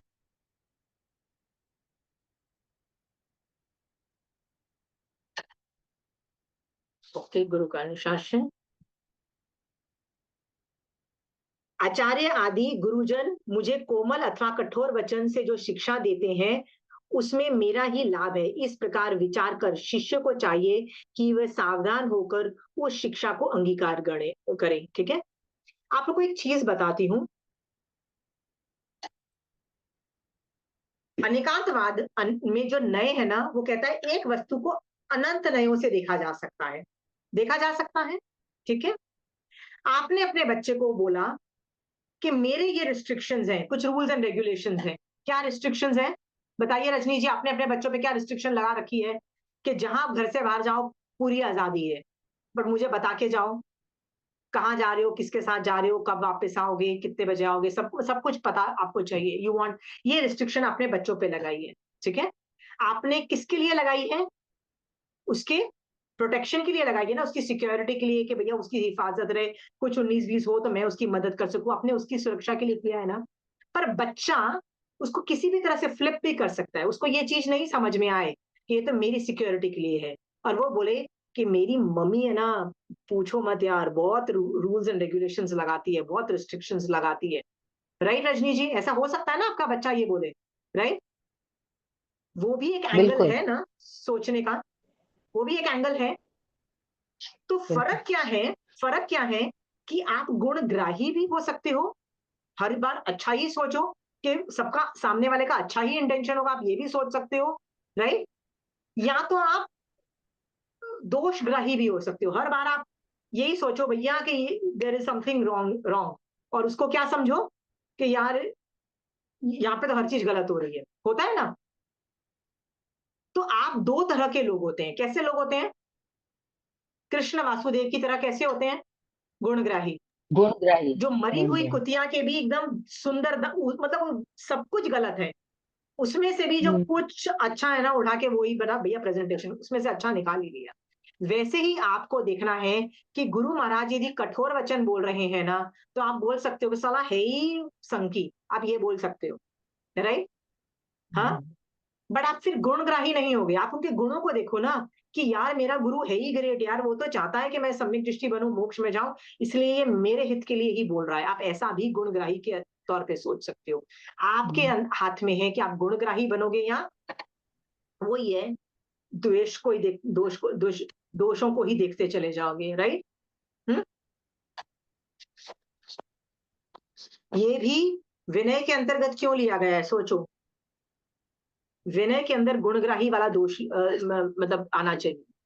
नेक्स्ट है, कोमल तथा कठोर शब्द रूप उपाय से दी गई गुरुजनों की शिक्षा और पाप कार्यों के निर्वर्तन से लिए की गई प्रेरणा और बुद्धिमान विनीत शिष्य हितकारी मानता है, किंतु अविनीत शिष्य के लिए वही शिक्षा द्वेष पादक होती है। ये वही चीज बोल रहा है जो ये बोल रहा है।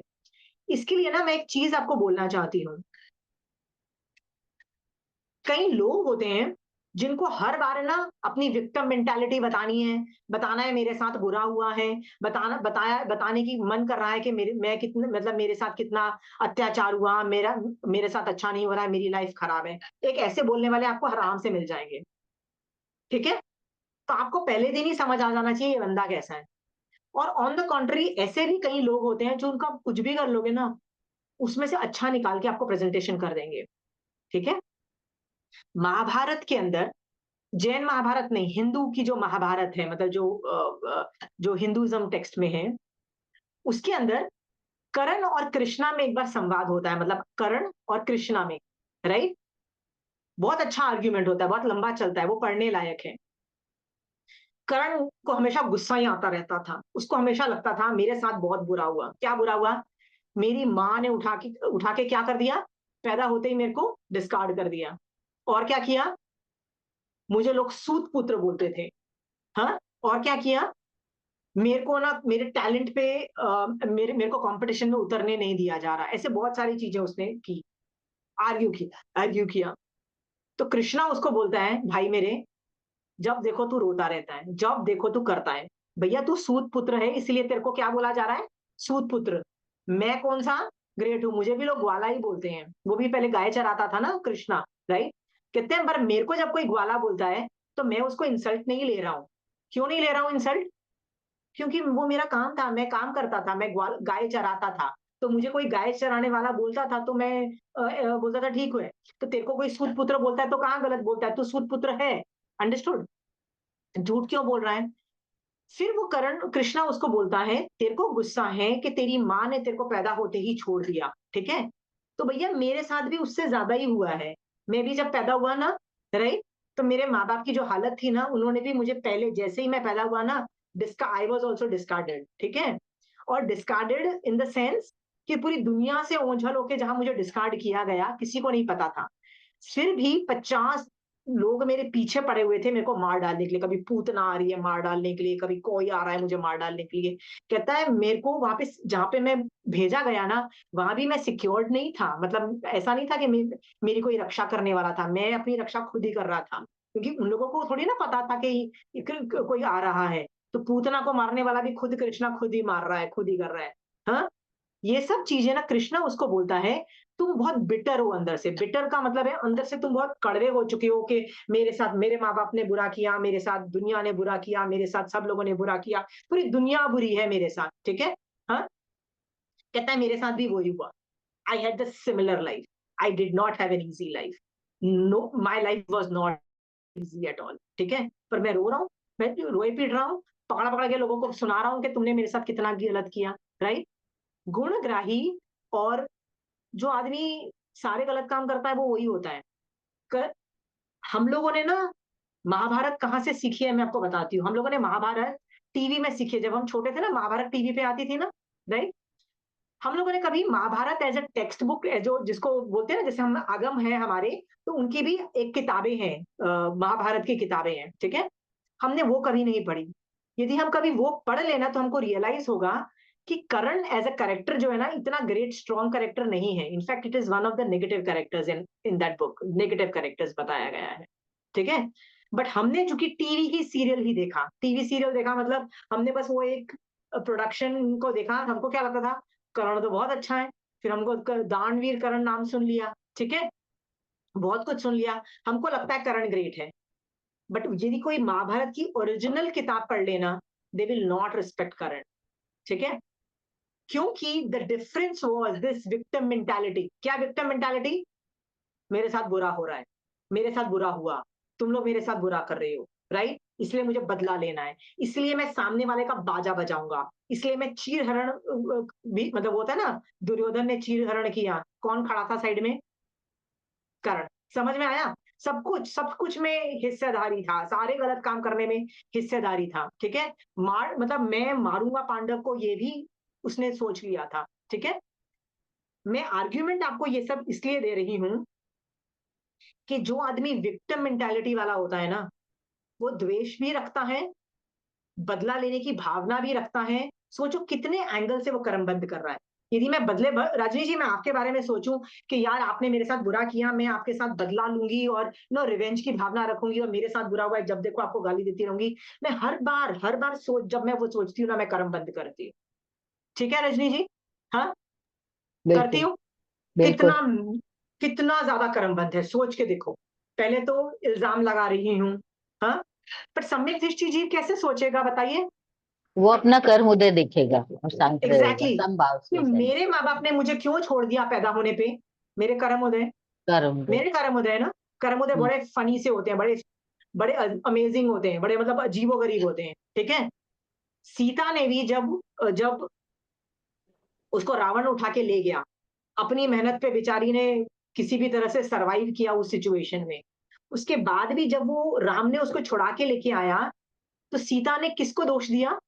मेरे कर्मों का दोष था, ऐसा बोला, ठीक है। जो सम्यक दृष्टि जीव होता है ना, वो कर्मों को दोष देता है। महावीर स्वामी भगवान हर प्रॉब्लम को क्या बोलते हैं, कहां से आ रही है तुम्हारे पास, जो प्रॉब्लम आ रही है कर्म से आ रही है, ठीक है। सनत कुमार चक्रवर्ती था, एक ही समय में उसको 16 महारोग उत्पन्न हुए हुए। क्या किया उसने? कर्मोदय सोचा ना। यदि वो मिथ्या दृष्टि होता तो क्या सोचता? अरे यार मैं चक्रवर्ती हूँ, श्रीदेवी को बुलाओ, वो मुझे टच करेगी तो 16 महारोग ठीक हो जाएंगे।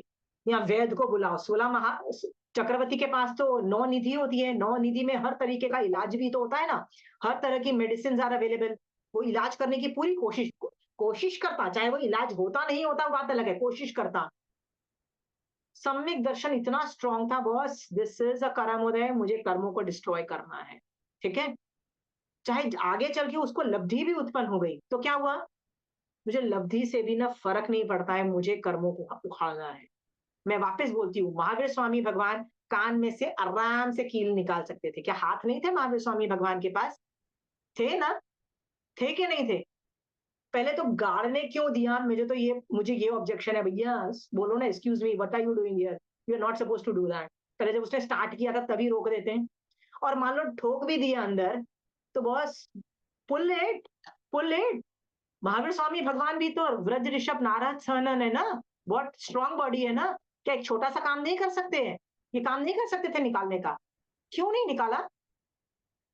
क्यों जिन कल्पी पैर में कांटा लग जाता है, आंख में वो कुछ चला जाता है तिनका, क्यों नहीं निकालते हैं जिनकल्पी? क्योंकि जिनकल्पी भी वही करते हैं, एक चीज पे उनको विश्वास है कि महावीर स्वामी भगवान ने बोला है, हर प्रॉब्लम की जड़ कर्म है। जिस वक्त ये कर्म, मुझे कर्मों को खत्म करना है, कर्मों का जब खत्म होता चला जाएगा, ये प्रॉब्लम अपने आप चली जाएगी। इतना दृढ़ विश्वास महावीर स्वामी भगवान के ज्ञान पे, जिसको होगा वो सम्यक दृष्टि होगा ही ना। तो आप और मैं गुणग्राही बने, सम्यक दर्शन से जाएं, लोगों पे ये इल्जाम मेरे साथ अत्याचार हो रहा है, उसकी गलती ने, उसने ऐसे कर दिया, ने उसने खराब कर दिया, होता है ना, दोष मरते रहते हैं ना, एक्सपर्ट है हम लोग मरने के लिए। कब हम खुद रिस्पॉन्सिबिलिटी लेंगे कि इसमें मेरा भी कंट्रीब्यूशन है? हाँ, मेरे पास अच्छे कर्म होते तो। ये सब चीजें मैं आपको इसलिए बता रही हूं ना, ये सब जब आप सोचोगे ना, आप खुद गुणग्राही बन जाओगे। आप में से कोई है जो विक्टिम मेंटालिटी प्ले करता रहता है? हाँ, मेरे माँ बाप ने मुझे गलत जगह मेरी शादी कर दी, राइट? और क्या विक्टिम मेंटालिटी है? हाँ, मेरे साथ मेरे दोस्तों ने धोखा किया, और क्या किया? डॉक्टर तो ट्रीटमेंट ही खराब कर दिया, मेरा तो केस ही खराब कर दिया। और किस पे हम मरते रहते हैं? बताओ एग्जाम्पल सास दो। ससुर पे, देवर जेठ पे, सब पे ही करते रहते हैं, सब पे करते हैं, एक्सपर्ट है। हाँ, ऑल रिलेटिव्स मेरी पे। जेठानी बेकार ने मेरी देवरानी बेकार, राइट? ये करते रहते हैं ना, राइट? सबकी गलती है, राइट? विक्टिम मेंटालिटी मेरे साथ बुरा हुआ। महावीर स्वामी भगवान की बात सुनो, विक्टिम मेंटालिटी से निकल जाओगे। महावीर स्वामी भगवान रोने नहीं देते हैं, वो भगवान बोलते हैं मेरे श्रावक रोने वाले, पिलकने वाले, विक्टिम मेंटालिटी वाले नहीं है, ठीक है? ये गुणग्राही बनना है। कृष्ण वासुदेव सम्यक दृष्टि जीव थे, और क्या थे? गुणग्राही थे। उनकी तरह बनना है हमको, ठीक है? चलिए आगे चलते हैं। 7 प्रकार के भय से रहित तत्वज्ञानी शिष्य क्षमा और शुद्धि करने वाले ज्ञानादि गुणों के स्थान रूप गुरु महाराज की कठोर शिक्षा को भी हितकारी मानते हैं, किंतु कभी शिक्षा अज्ञान विनीत अविनीत शिष्य के लिए द्वेष उत्पन्न करने वाला होता है। 7 प्रकार भय से रहित तत्वज्ञानी शिष्य। एक मिनट, ये मुझे बताइए, एक मैं सेंटेंस बोल रही हूं, बताइए ये टेक्निकली सही है कि गलत है? सम्यक दृष्टि जीव को 7 तरह का भय नहीं होता है। सम्यक दृष्टि जीव को 7 तरह का भय नहीं होता है। क्या मैं टेक्निकली सही हूं कि गलत हूं? बताइए। That must be right. That must be right. Okay, how किस एंगल से वो राइट है, किस Because एंगल से वो गलत है? ये भी अनेकांत बात से बताओ। सब अगर कर्म उदय है तो कुछ भी होना है तो वो होगा ही, तो डरना किस बात से है? Very good, very good. देखो, निश्चय नय से भय नौकशाय के अंदर आता है। वो कब नौकशाय कब खत्म होता है? 10वें गुणस्थान के वहां पे जाके, मतलब हम लोग 9th गुणस्थान की बात कर रहे हैं, ठीक है? श्रेणी के अंदर की बात कर रहे हैं। सो निश्चय नय की मैं बात नहीं कर रही हूँ, मैं व्यवहार नय से बात कर रही हूँ, क्योंकि आप और मैं व्यवहार नय से कंट्रोल कर सकते हैं। जो सम्यक दृष्टि जीव है ना, वो उसी वस्तु पे क्या कर सकता है? टेंशन कर सकता है, डर सकता है। पर जो सम्यक दृष्टि जीव है ना, वो मान लो थोड़ा डर आ भी जाए ना, तो फिर क्या सोचेगा, ठीक है यार, मुझे जो करना है। मुझे जो थोड़ा थोड़ा रोना भी आ जाता है, थोड़ा आत्म ध्यान भी आ जाता है। देखो, हम 5वें गुणस्थान में है, मान लो व्यवहार में से, ठीक है? हाँ, साधु 6ठे गुणस्थान, मैं 7वें गुणस्थान की बात नहीं करी, 6ठे गुणस्थान वाले की भी बात कर रही हूँ। साधु को भी आत्म ध्यान आता है, याद रखना, ठीक है? रौद्र ध्यान नहीं आता है, वो हिंसा तक नहीं घुसते हैं, क्योंकि हिंसा यदि चालू हो जाएगी तो वो साधुपना चला जाएगा। इसलिए वो रौद्र ध्यान नहीं करते, पर साधु को आर्त ध्यान आता है, याद रखना, राइट? तो 6ठे गुणस्थान तक वाले लोगों को भय आता भी है। तो भय आने के बाद वो क्या सोचते हैं? होगा जो होगा, वर्स्ट कम वर्स्ट क्या हो जाएगा? क्या हो जाएगा रजनी जी? वर्स्ट कम वर्स्ट मर जाएंगे ना, मर जाएंगे तो संथारा ले लेंगे। बिल्कुल। आप सोचो, एक नॉर्मल आदमी को जितना भय लगता है मरने से, जो जैन धर्म जानता है, जैन धर्म करने लगता है, श्रावकपना पालने लगता है या साधुपना पालने लगता है, क्या उसको मरना इतना गंदा लगता है, इतना डर भयानक लगता है? वो रोता पीटता है कि मैं नहीं मरना चाहता, ये नहीं करना, क्या ये रहता है? उस लेवल नहीं का भय लगता, रहता है? नहीं नहीं रहता है ना? रहता। नहीं रहता। काफी कम हो जाता है, ना के बराबर रह जाता है। इनफैक्ट वो तो उसको पार्टी चालू हो जाती है, भैया सबको बुलाओ, उपाश्रय के सब लोग को बुलाओ और मेरे को 24 घंटे धर्म सुनाओ, ये भी चालू हो जाता है। ठीक है भैया, बिल्कुल। पार्टी लगी हुई है कि कोई आदमी आए तो तुमको धर्म सुनाए। कहते हैं हाँ, मरने का डर भी कम हो जाता है। तो व्यवहार नए से जो गुणग्राही जो आदमी होता है, खासकर सम्यक दृष्टि होता है, उसका उसके जो ये जो 7 प्रकार के भय जो होते हैं ना, वो ऑलमोस्ट ना के बराबर हो जाते हैं। आते भी हैं, झोंका आता भी है, घबरा भी जाए, मान लो घबरा भी जाए रजनी जी, तो क्या होता है, अपने आप फिर स्थिर होते हैं और बोलते हैं ठीक है यार, जो वर्स्ट कम वर्स्ट जो होगा विल हैंडल इट, जो होगा हैंडल हो जाएगा। राइट? सोच के देखो, यदि आपकी वही पोजीशन जो चंदनबाला वाली हालत आपकी हो, तो सोच के देखो कि आप बड़े मतलब अमीर, सब कुछ परफेक्ट हो, आपको जब बाप को मार डाला जाता है और घर से बाहर आपको भागना पड़े अपनी मम्मी के साथ अकेले, पता नहीं कहाँ जा रही, you don't even know the destination, भाग रहे हो ना, भागने में आपको पता थोड़ी ना कि मैं कहाँ जा रही हूँ, भाग रहे हो। राइट? रास्ते में वो जो गाड़ी चलाने वाला है वही भैया अपने व्यूज भी रखता है, जिसकी वजह से मम्मी मर जाती है। भय देखो कितना, क्या मम्मी डरी? चंदनबाला की मम्मी डरी मरने के वक्त? उसने क्या बोला, मैं अपने व्रतों में अड़ी हूं, मैं अपने व्रत के लिए जो करना है मुझे करना है, तुम भी अपने धर्म, तुम समझती हो धर्म ही करना, आगे जो भी प्रॉब्लम आएगी धर्म करना। समझ में आया कितनी स्ट्रांग बना के गई उसकी माँ? डरी क्या उसकी मम्मी? क्यों नहीं डरी मम्मी? वो सम्यक दृष्टि थी, उसने बेटी की बात प्रॉब्लम को बताओ, सम्यक तरीके से देखा। देखा भाई भैया आया है मेरे पे, मेरे शील पे, यदि ये प्रॉब्लम आई है, जरूर मैंने लोगों के शील लूटे होंगे, जरूर मैंने ये सब चीजें हरकतें की होगी, जिसकी वजह से अभी ये कर्म उदय में आए हैं। क्या आपकी आत्मा और मेरी आत्मा ने कितने गंदे गंदे काम किए हैं? उनमें से कहते हैं हमने साध्वियों का शील लूटा है, सिर्फ शील नहीं लूटे हैं, मेरी आत्मा ने साध्वियों के शील लूटे। It's that bad, you understand? पिछले भवों में जब वो कर्म उदय में आएंगे, तो वो वही होगा जो 16 सतियों के साथ हो रहा है, जो चंदनबाला के साथ हुआ, जो चंदनबाला की मम्मी के साथ हुआ। क्या किया? जो जो श्रावक को करना चाहिए, जो साधु को करना चाहिए, अपनी व्रतों की रक्षा की उसने। ठीक है? और मर गई। भय था क्या? नहीं था। टेंशन था कि मेरी बेटी मेरे बिना कैसे जिएगी? नहीं। हाँ, नहीं, ये भी तो वो कर उसके सकती थी अपने ना, ठीक कर्म है थे। ठीक है, ठीक है ठीक है, तू मेरी बेटी को छोड़ दे, उसको अच्छी लाइफ के लिए चलो मैं कॉम्प्रोमाइज करती हूँ, ये भी तो कर सकती थी ना। नहीं, नो डर। अंडरस्टूड? सम्यक दर्शन ये क्रिएट करता है, सम्यक दर्शन में ये गुण आ जाता है, गुणग्राही बन जाता है वो, और उसमें 7 तरह का भय गायब हो जाता है। ये भी आगम बताना चाह रहा है। हम लोगों को कितनी एंजाइटी है, कितने लोगों को एंजाइटी वाली प्रॉब्लम है, हम उसकी दवाइयां फाक रहे हैं कि नहीं खा रहे हैं बताओ? सब लोग खा रहे हैं। ठीक है? Samyak darshan is the way to go. सम्यक दृष्टि बनोगे, अपने आप भय कम होगा। Where is anxiety coming from? Fear ना, भय से आ रहा है ना, भय है ना अल्टीमेटली। राइट? सम्यक दृष्टि बन के देखो, सब चीजें सॉर्ट आउट होती है। ठीक है? That is the only way to survive. संसार कभी अच्छा बन नहीं जाने वाला है। संसार किसके लिए अच्छा बना? 16 सतियों के लिए संसार अच्छा बना कभी? संसार कभी अच्छा नहीं बनेगा, it will never be a good place. भगवान जानते थे कि संसार कभी अच्छी जगह है ही नहीं, पर भगवान उससे डरा नहीं रहे हैं। भगवान क्या बोल रहे हैं? पता है संसार घटिया जगह है, इसीलिए तो बोल रहे हो निकल जाओ संसार से। कहाँ निकल जाओ? मोक्ष में चले जाओ। बोल रहे हैं ना भगवान, मोक्ष का एम निकालो, लगाओ मोक्ष का एम और निकल लो। पता है ये घटिया जगह है, किसने बोला यहाँ रहने को? मेहनत करो ना, हाथ पैर मारो।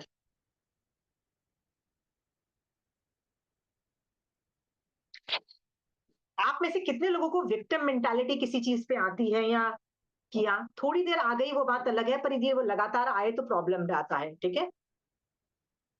नेक्स्ट मैं पढ़ रही हूं, शिष्य को चाहिए कि गुरु महाराज के नीचे तथा अल्प मूल्य वाले चराचर शब्द न करने वाले स्थिर आसन पर हाथ पांव आदि न हिलाते हुए बैठे, और बिना प्रयोजन उठे बैठे नहीं, और प्रयोजन होने पर भी बार बार उठे बैठे नहीं। पहले तो हम महाराज जो अपने गुरु से नीचे आसन पे बैठे, ये भी बॉडी से विनय बताता है कि नीचे आसन पर बैठो, और बार बार हिलना डुलना ये सब करना मत करो, ये साधुओं के लिए ज्यादा अप्लाई होता है, श्रावक पूरी बनती कोशिश करते हैं, ठीक है। Next is discipline of time.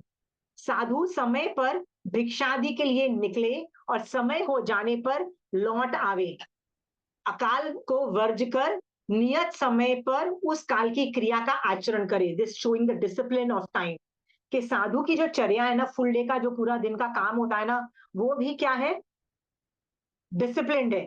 इस टाइम पे ये होता है, इस टाइम पे ये होता है, इस टाइम पे ये होता है, ठीक है।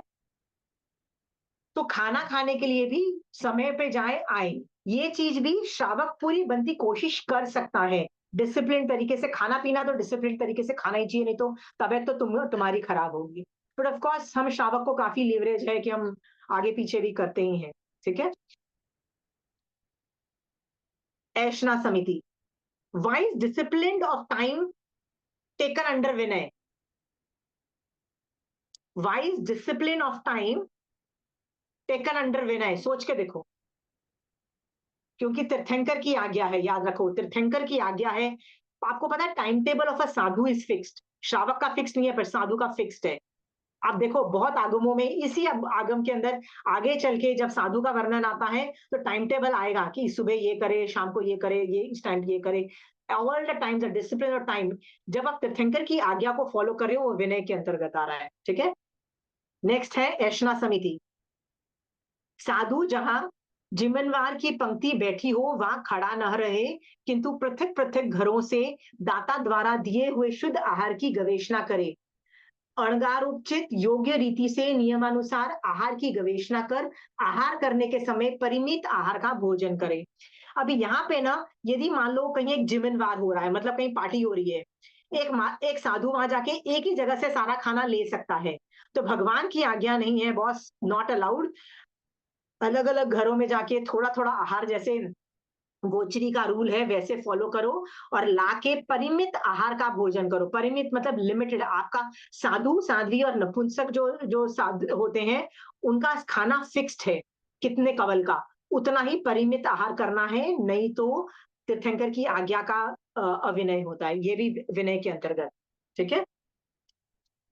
खाने पीने का हमारा वैसे कोई ज्यादा रूल नहीं है, फिर भी बुढ़ापे में आते आते आपका ध्यान वैसे ही हो जाएगा कि भैया ध्यान रखो अपने बॉडी का, ठीक है। नेक्स्ट है, गृहस्थ के घर पर भिखारी खड़े हो तो गोचरी गया हुआ साधु उन्हें लांघ कर गृहस्थ के घर में प्रवेश न करे, किंतु वहां से न अति दूर और न अति निकट, जहां दाता और भिखारी दोनों की दृष्टि न पड़ती हो, वहां राग द्वेष न करता हुआ यत्ना पूर्वक खड़ा रहे। आप एक बात बताइए, यदि इस तरह से यत्ना पूर्वक खड़ा रहेगा, 15 मिनट तक खड़ा रहेगा साधु, और जब वो भिखारी चला जाएगा वहां, तब जाके वो, यदि वो साधु उससे मतलब उस घर में जाएगा और गोचरी लेगा, तो 15 मिनट साधु ने अपने वेस्ट नहीं किए? बताइए, 15 मिनट वेस्ट नहीं किए? He is just following the rules ना, Shunji। वही है कि मैंने भी एक बार महाराज साहब को एक बार पूछा था कि महाराज साहब छोटे छोटे काम के लिए इतनी मेहनत करते हो। एक बार कहीं ऐसा वर्ड आए थे कि एक महाराज साहब ना किसी से सुई ली थी उन्होंने पुरोने के लिए, राइट, कुछ खाने का, कुछ कपड़े ठीक करने के लिए, लेकिन उन्होंने खिड़की में रखी और सोचा था कि मैं जब विहार करके हम जब दूसरे सिटी जाएंगे ना, तो हम लोग ये जिससे जिससे सुई ली थी हम उसको वापस दे देंगे। अब क्या हुआ, जाते हुए वो सुई उठा के उनको देना भूल गए और आगे निकल गए, विहार करके चले गए।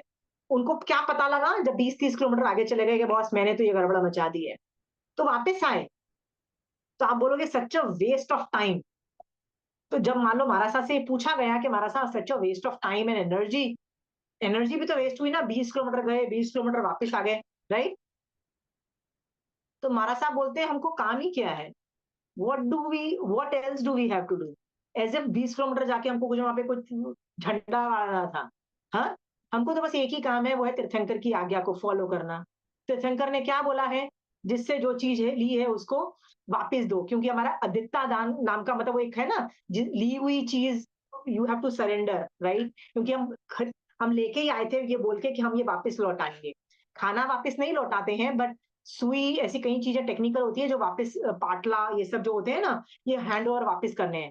कहते हैं हमको तो बस एक ही काम है, तीर्थंकर की आज्ञा को फॉलो करना है।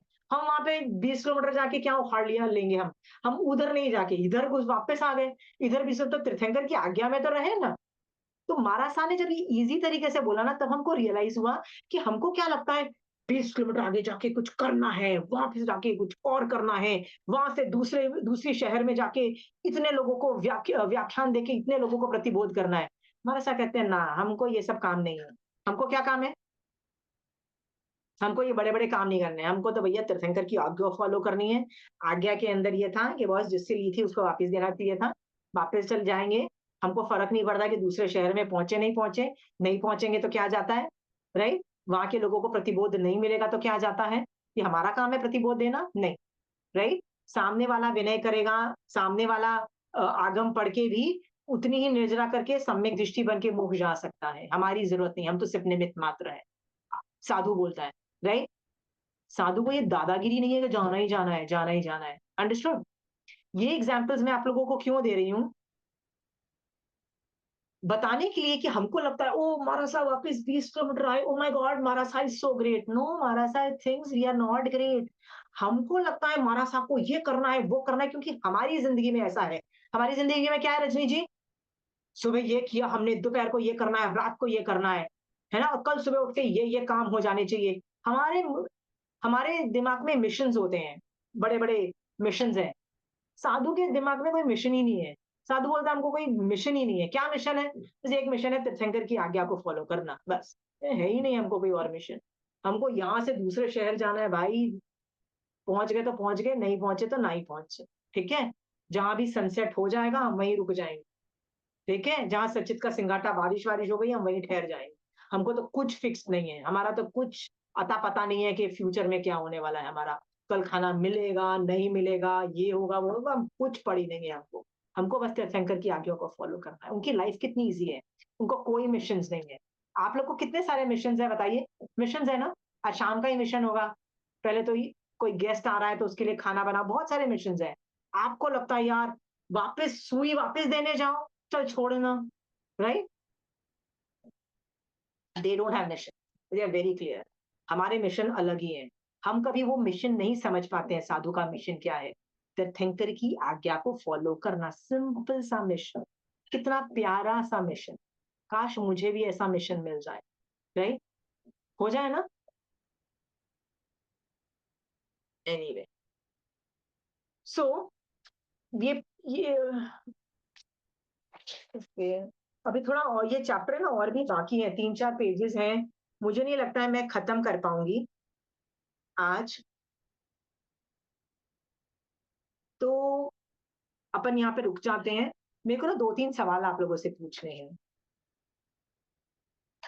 रजनी जी, हमने आज क्लास में देखा कि जब जब हम विनय करते हैं तब तक हम आगे बढ़ते हैं, ठीक है? एक मृग्यावती थी जिसने विनय किया, बोला तीर्थंकर की आज्ञा के बाहर मैं गलती से भी कैसे गलती नहीं कर गई, और उसको केवल ज्ञान उत्पन्न हुआ, राइट?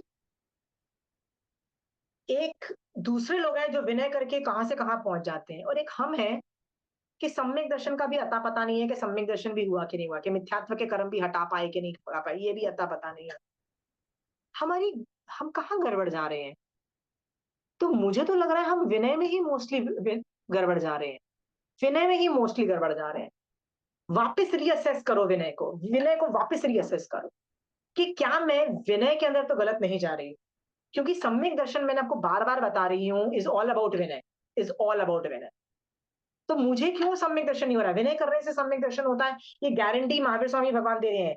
उत्तराध्यान सूत्र के सारे चैप्टर्स, एक एक चैप्टर एक ही डायरेक्शन में पॉइंट करते हैं। वो क्या पॉइंट करते हैं? किसी न किसी एंगल से आपको सम्यक दृष्टि बनाने का एंगल है वो आपका, किसी न किसी एंगल से वो यही बता रहे हैं, ठीक है? तो मेरा सवाल ये है कि आप अपने समायिक में ना अनुप्रेक्षा करो, मैं विनय में कहाँ कमी है मेरे, कहाँ कमी है? कमी तो है गारंटेड। आप बोलोगे नहीं नहीं कमी नहीं है, कमी नहीं होती ना तो सम्यक दर्शन होता, मोक्ष की अभिलाषा होती, समायके होती, उत्कृष्ट रसायन होता, धर्म के अंदर आप ओतपोत होते, ठीक है? आप भरे हुए होते धर्म के अंदर, एकदम सॉलिड अंदर रहते, ठीक है? आपके साथ भी वही होता है, आपको भी शादियों में बुलाया जाता, आप भी अच्छी साड़ी पहन के उनके घर खाना, सब कुछ, मतलब दुनिया नहीं रुकेगी, आप वो भी काम करोगे। घर में बच्चे बोलते हैं मम्मी भूख लगी, आप उनको खाना बना के देते, सब वही करोगे, राइट? काम आपके चेंजेस नहीं होंगे। फिर भी आपका मोक्ष का लक्ष्य, मुझे मोक्ष जाना है, मेरी आत्मा को मोक्ष जाना है, मेरी आत्मा को ये करना है, मेरी आत्मा संसार में मेरे ये कर्म उदय हो रहे हैं, मेरे कर्म से यहाँ मैं नहीं कर रही हूँ। ये सबकी टेंशन बरकरार रहती। मेरा सवाल ये है, ये टेंशन कि मैं खुद कैसे मोक्ष में जाऊं, मैं कैसे अपने कर्मों को हल्का करूं, मैं सामने वाले के कर्म कैसे हल्के करूं, मैं सामने वाले को कैसे सम्यक दृष्टि बनाऊं, ये सब यदि टेंशन नहीं है, राइट, इसका मतलब विनय में ही कहीं कमी है। यानी सम्यक दर्शन नहीं है तो विनय में कहीं कमी है। प्लीज लुक इन द विनय। ये चैप्टर में आपको एक चीज सीखनी है, विनय की मेरी कमी है। कहाँ कमी है, राइट? आप जितना भी विनय कर रहे हो ना, याद रखना वो इतना ही है। And sky is the limit. Why sky the limit? मैं कैसे बोल सकती हूँ कि आप जो विनय कर रहे हो वो कम है? क्यों मैं बोल रही हूँ? क्योंकि क्योंकि स्काई इज द इतना लिमिट। होता तो हाँ स्काई थोड़ा। Is the limit. कई चीजों की लिमिट ही नहीं, राइट? विनय की लिमिट ही नहीं। याद रखना, जब तक केवल ज्ञान नहीं हो जाए ना, राइट, देर करते चले जाओ। कितना करूं, कैसे करूं भाई, कितना करूं मत पूछो। जब तक सम्यक केवल ज्ञान नहीं हो जाए ना, करते चले जाओगे, बस खत्म हुई बात। ठीक है? तो आज आपने क्या सीखा है? अपने अंदर झांको, मैं विनय में कहाँ गलत हूँ। ऐसा तो नहीं ना कि मैं कुछ विनय में गड़बड़ कर रही हूँ। किसी ने मुझे पढ़ाया, किसी ने जैन धर्म पढ़ाया, मैं दूसरे धर्म दूसरी चीजें नहीं बता रही हूँ। खाना बनाना सिखाया, इंग्लिश पढ़ाई, वो सब नहीं पढ़ रही हूँ। मैं सिर्फ सुदेव सुगुरु सुधर्म का विनय की बात कर रही हूँ कि मैंने कभी किसी की असाधना तो नहीं की, अंदर से थोड़ा भी 19-20 तो नहीं किया। याद रखना, यदि वो 19-20 लायक हो भी, मान लो रजनी जी आपके गुरु 19-20 लायक हो भी, मान लो, तो भी समझना कि वो छदमस्त है भाई, केवली नहीं है। छदमस्त तो 19-20 रहेगा ही। छदमस्त कभी परफेक्ट नहीं हो सकता। ये बात समझ में आई है रजनी जी? हाँ, तो ये बात सोच करके अपने गुरु को, it's okay, it's okay, you have done something, कर्म उदय वश, क्या पता सामने वाले के कर्म उदय की वजह से आपके गुरु ने उसको डांट दिया हो, ठीक है, कि कोई वजह हो सकती है। बात ये याद रखना, आप अभिनय में गलती कर रहे हो, आप और मैं, यदि हमको लग रहा है हमको सम्यक दर्शन नहीं है, तो पक्का कर रहे हो। ढूंढो वो अविनय को, ढूंढो, राइट, प्लग करो, राइट। देखो ऐसा तो नहीं है ना कि मैं अपनी कट्टरता की वजह से, अपने संघ की कट्टरता की वजह से दूसरे ढाई द्वीप में रहने वाले दूसरे नवकार मंत्र के 5 पदों को गाली दे रही हूँ, ऐसा तो नहीं है ना? ये भी चेक करोगे, ठीक है? कहीं मेरे में कट्टरता तो नहीं आ गई है। और आ भी गए तो नॉर्मल है, कट्टरता आना नॉर्मल है। ये भी तो राग द्वेष है ना, मोहनीय कर्म तुम्हारा भी जागृत होके कुछ ना कुछ तो बकवास मचाएगा, वो कट्टरता करवाएगा, वो राग द्वेष करवाएगा, मेरा संग ग्रेट है तेरा संग बेकार करवाएगा। आपको क्या करना है? उपयोग में रहना है और तस्मित् छामि दुक्कडम बोलना है जब राग द्वेष आए दूसरे संग के प्रति। यदि मुझे रजनी जी लग रहा है कि आपका संग अच्छा नहीं है, क्या करना चाहिए? तस्मै छामि दुक्कडम। कौन बोल रहा है ये मेरे अंदर ये कि आपका संग अच्छा नहीं है रजनी जी? मेरे ऊपर चिपके मेरा हुए, नहीं मान कर नहीं, मेरे ऊपर मौन चिपके कर। हुए मेरे मोहनीय कर्म मुझे बोल रहे हैं और राग द्वेष कराते हैं और क्या बोलते हैं? मेरा संग ग्रेट, आपका संग बेकार। ठीक है? बिल्कुल हाँ, तो यदि बिल्कुल। मैं अपने राग और द्वेष के उदय को नहीं देख पाई, नहीं टाल पाई, तो जब भी दिखाई दे, जब भी टाल पाऊं, तब तो तस्मै छामे दुक्कडम करूं ना। ये करके ना चेक करो कि मैं किसी का अभिनय तो नहीं कर रही हूँ, क्योंकि ये चैप्टर एक ही चीज बोल रहा है, विनय से सम्यक दर्शन होता है।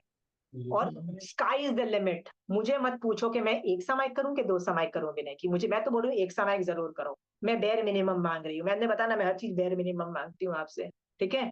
मैं ज्यादा मांगती भी नहीं हूँ आप लोगों से, मुझे तो डर ही लगता है कि छोड़ के चले जाएंगे क्लास, राइट, ज्यादा मांगूंगी तो, राइट, इसलिए मैं बोलती हूँ एक क्लास करो। But there is no limit. 2 डालो, 4 डालो, 6 डालो, जितना ज्यादा करोगे ना आपको रियलाइज होगा। चौथी समायिक यदि 6 समायिक करोगे ना एक दिन की, तो चौथी समायिक तक तो लिटरली लगेगा कि यस, मेरी सोच ही बदल गई है सोचने की, ठीक है, सोच ही बदल गई है। फिर रियलाइज होगा कि यही तो सम्यक दर्शन है, कि सोच ही बदल गई है। जो आदमी दुश्मन दिखाई देता था, अभी अभी अभी उसके बारे में कुछ बुरा करने का मन नहीं करता। समझ में आया Rajni ji? This is how you change. तो पहली समायक में नहीं भी आए, दूसरी समायक में नहीं आएगा, चौथी पांचवी समायक में तो सम्यक दर्शन ट्रिगर होके ही रहता है। ऐसा हो नहीं सकता कि आप 50 टिकटों के पाठ से वंदना करो, टिकटों के पाठ से वंदना करो और 50वीं बार में आपको सम्यक दर्शन नहीं हो। यदि आप सच्चे ध्येय से करो, सच्चे लक्ष्य से करो कि महावीर स्वामी भगवान मैं आपको वंदना इसलिए कर रही हूँ क्योंकि मुझे आप मोक्ष दिलवा दोगे, मुझे सम्यक दृष्टि बना दोगे। मैं इसलिए आपको टिकटों के पाठ से वंदना, ये बोल करके आप महावीर स्वामी भगवान को एक-एक लोगस का सॉरी टिकटों का एक-एक वर्ड से लोगस जो अगर लोक में लाइट करने वाला, मतलब इस तरह से सोच के, एक-एक वर्ड को सोच के आप जब तिखतो करोगे, लोकस्य करोगे, नकार मंत्र करोगे, पुच्छ श्रम करोगे, एक-एक वर्ड को सोच के भावपूर्वक रसायन सहित करोगे विनय, और आपको लगता है आपको सम्यक दर्शन नहीं होगा? Not possible, not possible, guaranteed. But लक्ष्य पूरा क्लियर होना चाहिए। महावीर स्वामी भगवान मैं क्यों वंदना कर रही हूँ आपको? घर वेरी घर क्लियर। जा करके मोक्ष जाऊं बस। नहीं, आप मुझे नहीं, मैं आपको इसलिए वंदना कर रही हूँ क्योंकि आप में कैपेसिटी है मुझे मोक्ष पहुँचाने की, आप में कैपेसिटी है मेरे ऊपर से मिथ्यात्व के कर्म हटाने की और मुझे सम्यक दृष्टि बनाने की, आप में है कैपेसिटी, इसलिए मैं आपको कर रही हूँ वंदना। महावीर स्वामी भगवान को तो मैं तो ऐसे ही बोलती रहती हूँ, भगवान मेरा काम विनय करने का है, आपका क्या काम है? सम्यक दृष्टि बनाने का। आपका क्या काम है? मोक्ष भेजने का। आप अपना काम करो, मैं अपना काम कर रही हूँ, सब अपना-अपना काम करो। समझ में आया? पर रसायन सहित। ये इंटेंशंस आर वेरी क्लियर। ऐसा नहीं है रजनी जी, आपकी मम्मी भी रोज 10 तिखतों के पाठ से वंदना करती थी और लोगों से बोलती थी तो आप भी करना, नहीं। लक्ष्य बनाओ, नहीं। मुझे ये सामने जिसको मैं वंदना कर रही हूँ, वो मुझे मोक्ष दिलाने की कैपेसिटी रखता है और दे सकता है। ठीक है? मांगलिक के वर्ड्स ये बोलते हैं। मांगलिक क्या बोलता है? ये 3 जो 4 लोग हैं ना, 4 कैटेगरीज़ जो बोली हैं, राइट? हाँ, 4 लोग मंगल भी हैं, सब। हम्म। लोक में उत्पन्न भी हैं और शरण देने की कैपेसिटी रखते हैं। मतलब यदि तुम शरण मांगोगे, वो शरण देने की कैपेसिटी रखते हैं, वो शरण दे देंगे तुम्हें। वो क्या बोलेंगे? ओके बॉस, बी गिवन, आप मांगो, मुझे मोक्ष दो, वो दे देंगे। समझ में आया? तो बिल्कुल। विनय, मैं चाहती हूँ आप अपना खुद का विनय एग्जामिन करो और मुझे नहीं पता कितना करो, कैसे करो, क्या करो। मुझे सम्यक दृष्टि बन के दिखाओ। मेरी क्लास में आने के बाद भी यदि आप सम्यक दृष्टि नहीं बने, राइट, मेरी क्लास का फायदा नहीं हो, मतलब बेकार है मेरी क्लास, कुछ आउटपुट नहीं है उसका। ठीक है?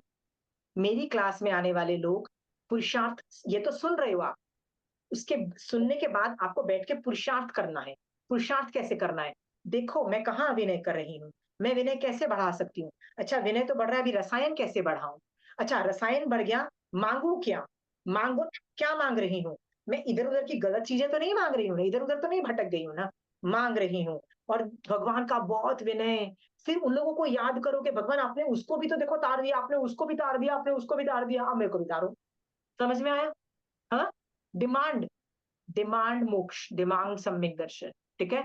विनय से आप और मैं, ढेर सारा विनय करके आप और मैं जब हल्लुकर्मी बनेंगे, सम्यक दृष्टि बनेंगे, तभी हम तीसरे भव में मोक्ष जाएंगे। यही मंगल भाव है मेरे। इसी के भाव से महावीर स्वामी भगवान आपकी आज्ञा से चत्तारी मंगलम, अरिहंता मंगलम, सिद्धा मंगलम, साहू मंगलम, केवली पनतो धमो मंगलम। चत्तारी लुगुतमा, अरिहंता लुगुतमा, सिद्धा लुगुतमा, साहू लुगुतमा, केवली पनतो धमो लुगुतमो। चत्तारी शरणम पोजामी, अरिहंते शरणम पोजामी, सिद्धे शरणम पोजामी, साहू शरणम पोजामी, केवली पनतो धमो शरणम पोजामी। जय जिनेन्द्र।